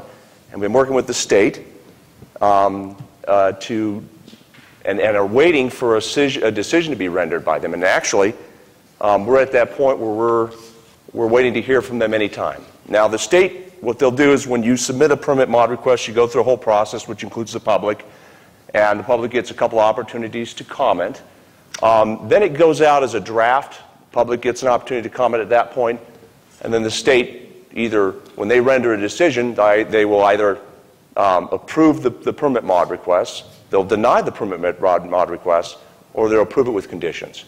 So for TA63 TWIF, I'll call it, we're waiting for a decision from the state on that. We're already through all of those other processes. So that's a very important permit for us, and we're hoping to hear something very soon on that. Some other more exciting ones. We have the open detonation units that we're trying to permit. We submitted those back in 2011, and we're going through the review process with the state. And so that one's in the hopper. We've certainly got the state busy right now, if you can see from this slide. The other one we have going on, and we just recently submitted that, is the open burn permit. I kind of would rather call it a engineered burn permit. Open burn kind of implies bad things, but that's what they call it in the regulations. But it's a very calculated, very well designed, very good system for treating treating high explosives. And so that's also very important. That ties to a lot of the mission critical work we're doing and protection of war fighters across the overseas and here at home. That's an important one. There's a public comment period going on right now, and it's actually going to end December 3rd. So if you get an opportunity to take a look at that, the New Mexico Environment Department has a copy of that permit mod request on their site, and comment on it. That would be great. So that's another one we got going on, and again, December 3rd, public comment period ends. That's the first public comment period. And then the state starts its review process. And so we work with them and go through that process. I mentioned interim status sites, and those are sites that really aren't in the permit, and they have interim status, which means they're handled slightly differently. Well, a lot of those, a lot of the open detonation, open burn sites, we're actually going to close out. We're only going to be left with one open burn site. We also have some shafts at 54 that we're going to close out. So we're trying to just clean up what's in our hopper and either permit it or close it out. And right now the state has all of those closure plans, and they're reviewing them. And in fact, today, one of those went out for public comment, and that was the TA16399 burning unit. So that's really the nutshell of what we have going on right now. Maybe next time I can talk a little bit about the things that are coming up in the future. A lot of what we're going to be doing in the future is supporting the TA54 closure. And that is, we have units at those sites that will have to go through closure. We might have to modify the permit for changes that occur at that site, depending on what happens. So those are kind of the big picture future plans that we've got going on. And I left you guys a little bit of contact information. If you wanted to email me, if you had questions, I'd be happy to answer questions for you, those questions that might come up later. And that's about all I've got. Any questions? Yes. What is the open detonation on what sort of components are you detonating?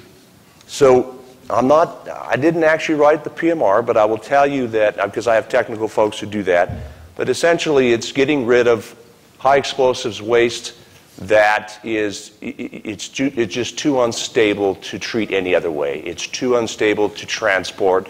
It's stuff that we have to treat via that method so that it's safely completed. And it could include detonators and things like that that have HE components and a number of other things. And so in a nutshell, that's kind of what we do with that particular treatment process. Does that make a pretty good bang? In occasion it does, I think. Mark, could you describe to us where TA63 is located, roughly? So TA63, if any of you are familiar with the laboratory, exists somewhere between TA55 and TA54, somewhat in the middle there, as you're going down Pajarito Road. And I apologize for not having a map, but it isn't located in an area which we consider to be undisturbed, doesn't have any complicators, things like that. It was selected through a whole process. Bonnie? How many open burn areas are there? And are you detonating explosives that were from the past, or are they currently manufactured explosives? So you kind of asked two questions there, so let me try to clarify. So we have open burn sites and we have open detonation sites. And open burn sites are really restricted to just burning of high explosives waste that's unstable, that needs to be handled, that's best to do that way. Then there's the open detonation sites. I can tell you that we currently have only one operational open burn site, and that's at TA 16388, which is the one we're trying to permit. We have some other sites that used to do open burning for treatment that we're trying to close out, and that's the TA 16399, and that's TA 1423. So so we really have one that's operational we're trying to permit, and then another two that we're trying to get rid of. And as far as the open detonation sites go, we have two that we're trying to close out, and two that we're trying to permit.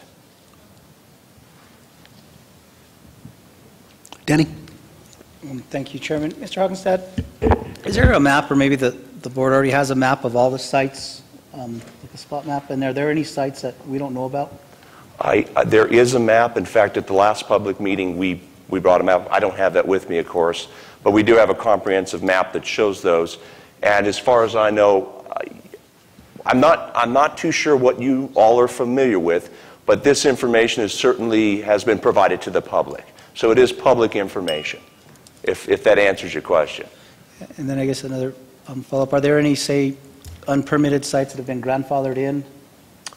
I would say not that I'm aware of.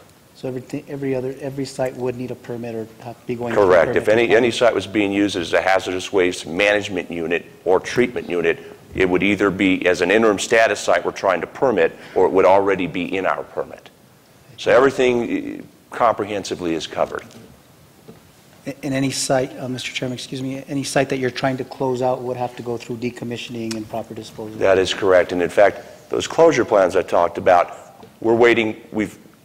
On some of them, the state has looked at them, made their recommendations, and they've issued them for comment to the public. So it goes through a whole process of approval. But, essentially it has to go through a whole closure process. It's basically approved by the New Mexico Environment Department, Hazardous Waste Bureau.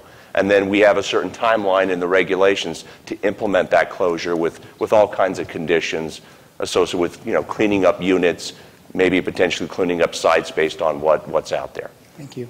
How long has that TA 63, it says awaiting final decision by New Mexico AD. How long has that been in the process? It's been in the process for quite some time. We submitted it in July of 2011, and we're just now getting to the point of a decision.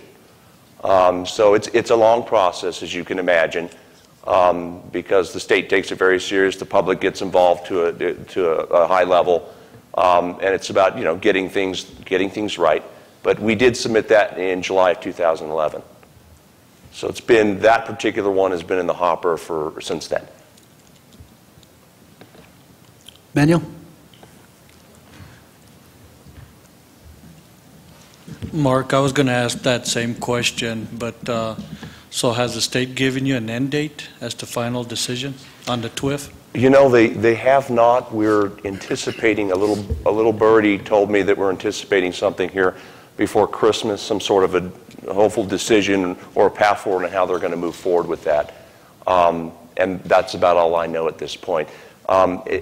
Because it's a Class 3, there's really not a real strict timeline on how long the state takes to approve, deny, or approve with conditions that particular permit mod request. So, but that's what I've heard. We're hoping sometime in the next couple of months we'll hear something. Nana?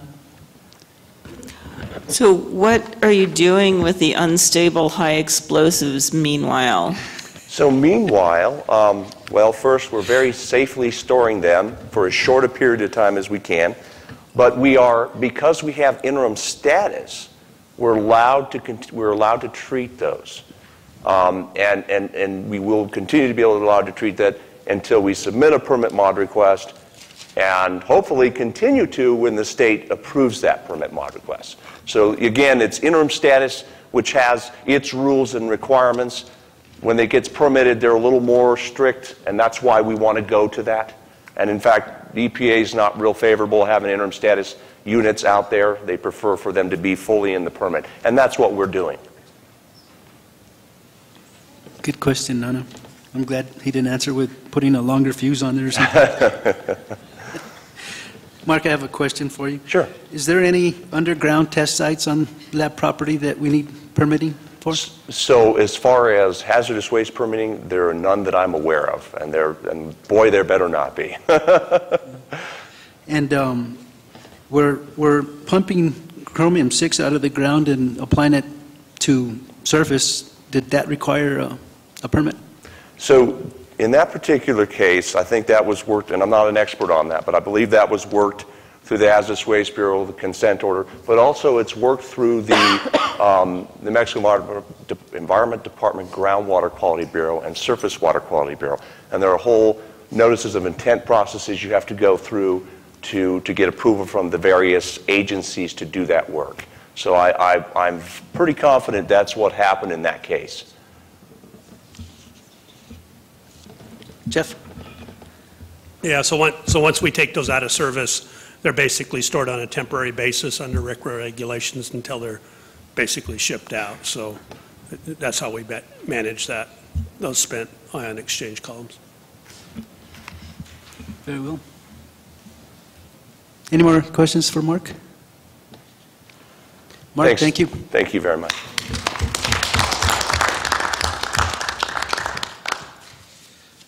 Well, folks, we got about 10 minutes before we break for dinner. So if it's okay with all of you, what I'd like to do in the next 10 minutes is go back to our comments from the members that toured WIP and WCS. Especially the new members, I'd like to hear comments from them as to how they felt about that and their experiment with that. Anybody want to go first?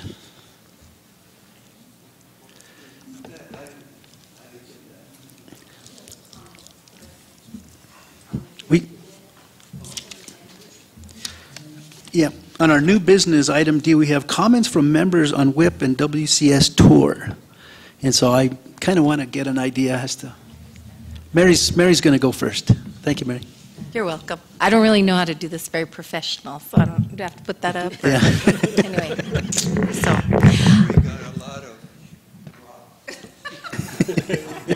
I got a lot of rocks. I got a lot of questions from Bob, and it was actually a wonderful trip. I've shared in that, and I always share, I'm probably the least knowledgeable of anyone in this entire room regarding any of this stuff, and it wasn't sure what to expect, and I absolutely loved it. It was funny, I got home and we kind of talked about it with quite a few people, or I got a call when I was there, and they're like, well, how do you feel? And I said, you know what, I feel safer here than I do on the road, traveling around, you know, from different places. So I felt very comfortable. I think I shared that it was interesting. The WIP was absolutely unbelievable, very interesting. Bob helped me. He sat with me too, and everyone, Mike, a lot of them did, and helped me understand things a little bit more, brought it to my level. Yeah, that's right, that's true. But, and then the second, it's kind of like we went from, I think, the Cadillac, though, of disposal, I guess, to the one in Texas was very interesting. And it was just a little bit different because, of course, it is above ground as opposed to going under. And I think the tour was a little bit different. They were very knowledgeable, but as we all kind of talked in the bus, they were looking for business. So it was definitely brought up to us. But again, I can't thank you enough, and I appreciate everyone's patience with me. And I've already talked to a lot of people and have to actually stop bringing it up in my social settings because my better half is not real happy that we don't discuss anything else. So, but thank you all very much. It's amazing, isn't it? Danny, what'd you think? Chairman, for Bob? there. Chairman, thank you. It's been my second time to tour WIP, and it's an amazing facility, and I can't understand why we wouldn't want to secure our waste in a safe environment than leaving it above ground. That's my opinion. And WCS, though, WCS was an experience for me because we can throw a rock over the New Mexico border, and New Mexico doesn't have any siting authority over it or any involvement in it, and it's mind-boggling to me. I'm just going to point-blank say that New Mexico doesn't have any involvement or any oversight in that whatsoever, as far as my opinion from what I understood, and I'll just say that publicly right now. So I do think that, our Environment Department or the state should have some say in that, and I got no problem saying that, because we have put some tailings on that property in New Mexico. But again, I just want to thank staff too. I think staff does a phenomenal job, and Manice and everybody does a great job. But both the facilities were both amazing, and I just think that it's an experience for everybody to see. They will also, I think, accommodate the public to see these facilities. At least I believe WIP will make those arrangements also. If you talk to DOE, and Chris, correct me if I'm wrong on that. But I think when I did a tour before, my initial trip to the WIP site, that they do afford public tours at certain times. Can you correct me on that? Not as many as they used to. Okay. It has to be through a special request from the Department of Energy to get that to happen. Okay. Mr. Chairman, since 9/11, they've really curtailed the public tours. But they happen if they, with time, with kind of what you guys went through with security and everything. But they still want to get the word out, show off the facility. As you know, you saw how proud they are, and they should be. Good things. And that's pretty much what I have. But I do think, from some of the other tours that I've not tours, but some of the other meetings that I've been to, I do think that there has to be some change in terminology as far as the definition of true waste. There's contact waste, and I think a lot what's going underground right now is a lot of contact waste. So I do think that the way that we're characterizing our waste and the definition of that, I think that's done a lot higher than my pay grade. But I think that definition definitely might be something that should be changed, in my opinion. But that's pretty much what I have, Mr. Chairman.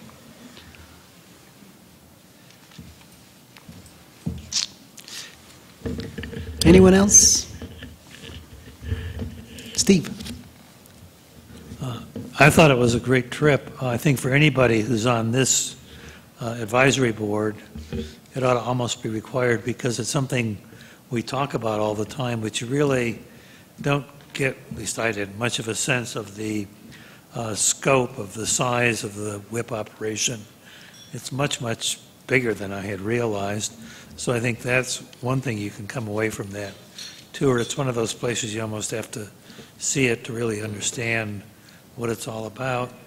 The other thing was, at both sites, the people that showed us around, the people that talked to us, and the operations we saw all seemed like they were being very well run. I mean, I think it could give us a lot of confidence that when they say they're sending something to WIP or something to WCS, that it's being disposed of in a safe and environmentally sound manner. So I think should anyone ask, that's something we could attest to after having seen it. So I want to thank the staff for arranging the trip, which was also very well run. Thanks, Steve. Ashley, I know you want to say something about that tour. I only went on the WIP tour, which was fantastic. Really great experience for me. I wish that everyone could go on that tour. I wish it was somehow open to the public. But yeah, really eye-opening, and it's good to actually see it. It's hard to picture it when you're just looking at a little diagram on a piece of paper. So it was a really great learning experience, and I'm really thankful that I had the opportunity to do that. So thank you. That's great. I sure wish I could have been on that tour with you guys, especially the new members to see for the first time. Just out of curiosity, is there any board member that hasn't toured Los Alamos yet? Gerard? Okay. maybe we can make that happen for you. Yeah. Yeah. I hear Manise's stomach roaring right now, so I'm going to turn it over to her to give us some guidance as to dinner. Period.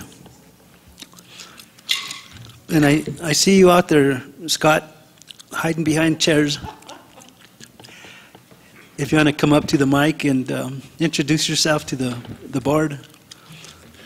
Thank you, Mr. Chairman and members of the board. My name is Scott Kovac with Nuclear Watch New Mexico.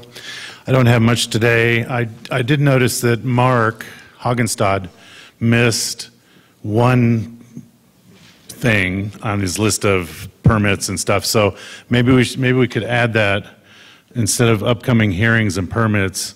Could also add and comment periods due to that, because this one is, and I know what Mark is in charge of the hazardous waste permit.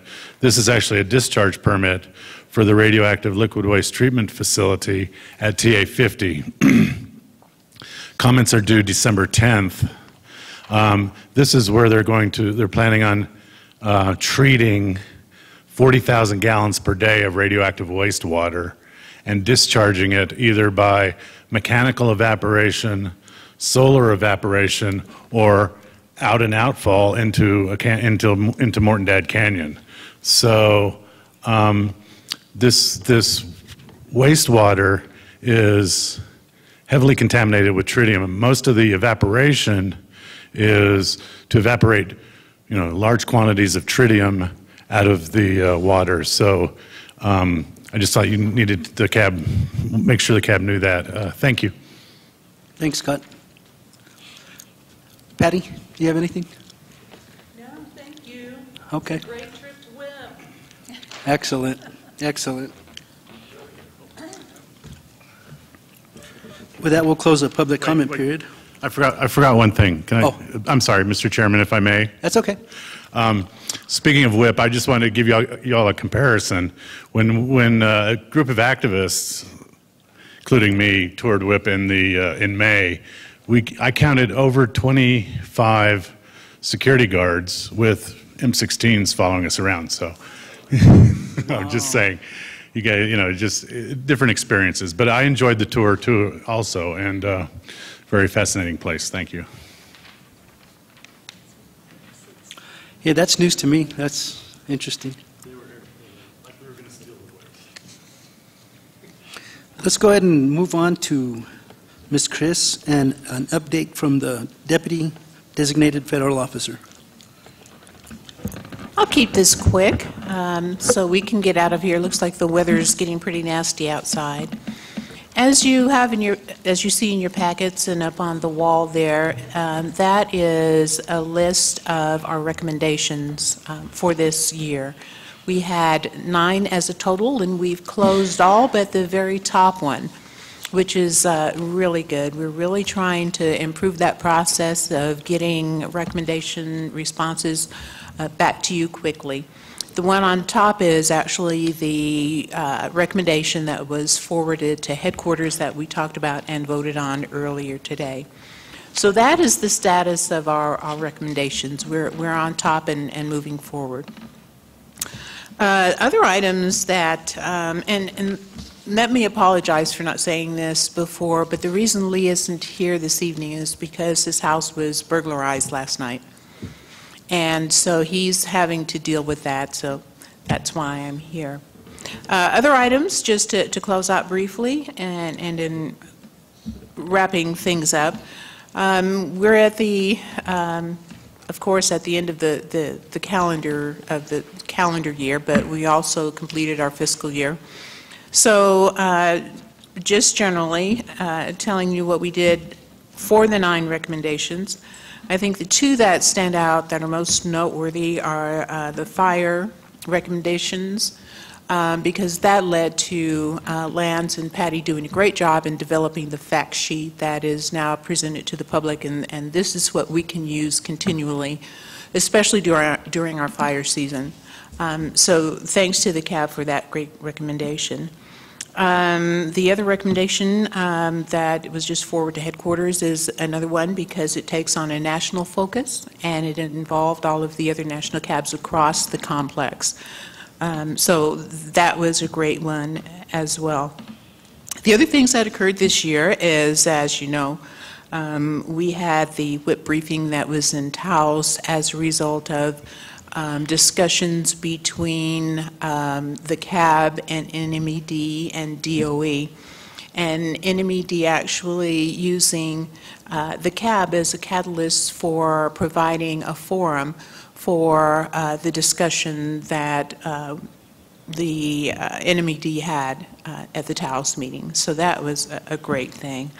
Of course, you all went on the LANL tour and the WIP tour and the WCS tours, and that was a real feather in our caps because it was the ability to be able to provide our new members a look at the work, a look at the facilities, and trying to, you know, kind of pull things together. So that was a good thing this year. I think what also is a great feather in our cap with the Department of Energy is how well this CAB functions, the importance that it places on the issues that it deals with, and headquarters is very respectful of this CAB. They are so impressed with us that during last week before last meeting in Ohio, there was a federal session, and during that federal session, I had to give a presentation about what makes this CAB so successful and share that with all of the other federal SSABs. So that is great. They really look to this CAB for leadership. They're impressed totally with how we've turned our numbers around in the diversity area. They're impressed with the staff that is hired to provide the support to the staff. They have nothing to say but praises for Manise and, you know, her employees. So that is always a wonderful thing. Because of all the work that this CAB does, I received an email 2 days ago from Kate Alexander asking this CAB to write a paper for the Waste Management Conference that's always held in Vegas for next year. And what it is, the discussion is going to be about how do we manage the board, how did we manage to diversify the board, and the impacts that that has on the board and the community. So that's a really good thing. Not a lot of boards are asked to provide papers at the Waste Management Conference, and as you know, the Waste Management Conference is this huge national conference, international conference. So that is, we're excited about that for next year. And I had a question about the impact of 2 vacancies at Environmental Management EM and headquarters. As you know, Kate Alexander is retiring at the end of this year, at the end of December. And we also have the vacancy that was vacated earlier in the year by Melissa Nielsen. So we have 2 vacancies up at headquarters that we report to directly. So I just don't know. We haven't heard how that's going to work. I'm sure those vacancies are going to be open for a bit. So we'll just have to find new friends for a while up there. Any questions? That's it. Waste management is in Vegas or Phoenix? I'm sorry, Phoenix. Phoenix. We're going to have to find somebody to help write that paper. Mr. Chair, Kate Alexander wants to write in the paper in conjunction with someone or several people from this board or the staff or whatever, and certainly we will help her with that. And then she needs someone to present it. Oh, I see. So I believe you're going, Mr. Chair, to present that paper? Okay, good to know. Good to know. Thanks, Chris. I guess with that, we can go ahead and wrap up and make some closing comments. Steve, why don't we start with you and work around the table? Okay, well, I thought this was a very interesting meeting. Once again, I want to thank publicly the staff for the WIP tour. I thought that was a great experience. So I wish everyone a Merry Christmas, since we won't get together before then. Mike?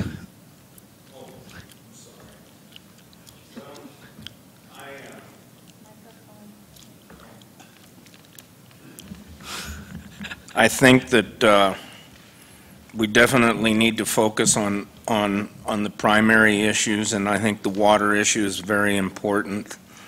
And I think we need to be grounded in the financial realities of what it's going to cost, not the feel good on this. At least that's where I view these things. And I think the water issue is going to become more and more pertinent as time goes on, because we're really dealing with a very serious drought. So I think that's all I have to say. Jordan? I want to thank the staff, as always, and it's good to hear that they're recognized nationally, as they should be. And I do like seeing the improvement on diversity. And hopefully in the future, too, we'll start seeing some diversity with the chair and vice chair positions, too, as far as male and female. Thank you.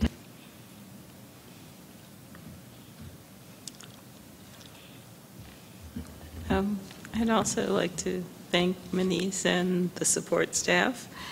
And also, I think it was good that somebody did come from the regional coalition to listen to and talk to this meeting.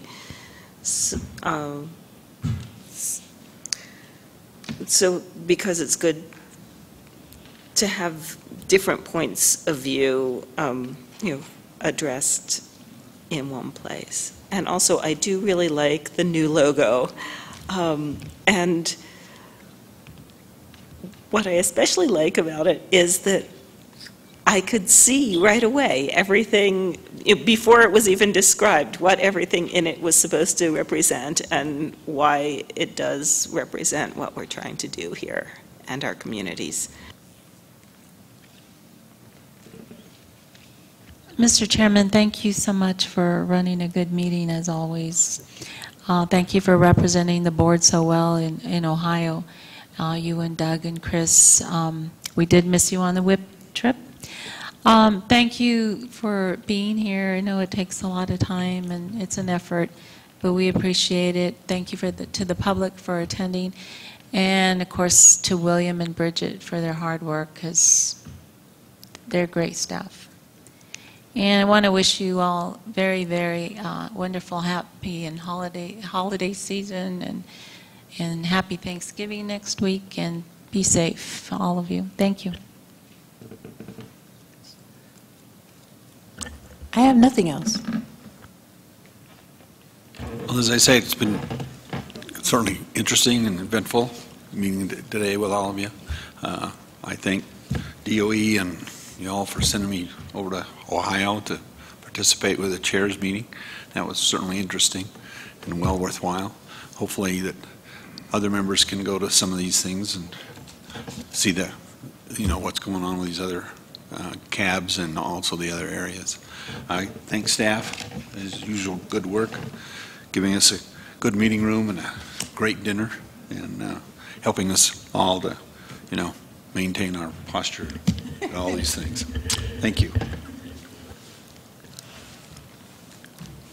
I want to thank the cab for taking us on our trip to WIP and the West Texas facility, and it was educational and very,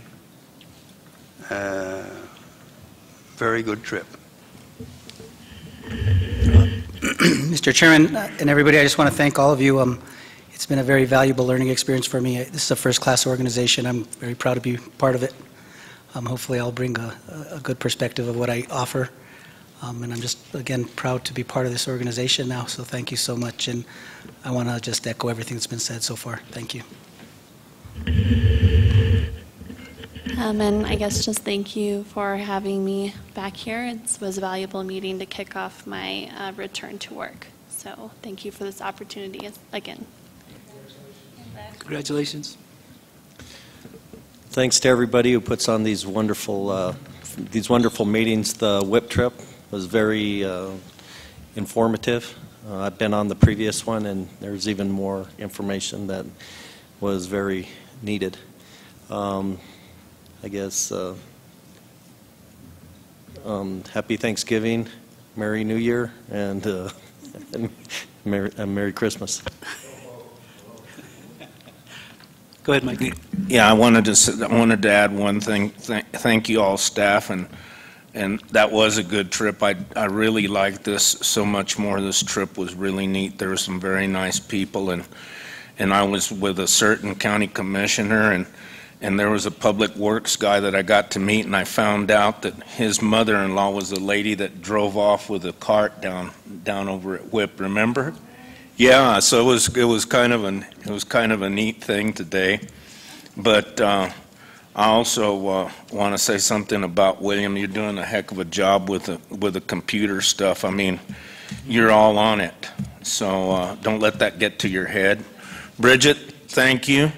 You're a good gal. Manise, as always. Thank you. All right, now. I also want to congratulate the new officers. Thank you for stepping up and doing what you're doing. And welcome the new members. It's nice to see fresh faces and I'm sure fresh ideas coming soon. And Manise, Bridget, and William, as always, thank you very much. And I agree with Mike. What William does with technical support is amazing. Yeah. Happy holidays, and with that, one more thing. Just one more thing. Don't forget to send your emails to Bridget about your travel reimbursement. And what else? I think that was it, actually. Oh, there's an address change form in your packet. If you do have any updates to your anything, phone, mailing, address, just be sure that we have the right thing there. So, and thank you to everyone. He is now adjourned.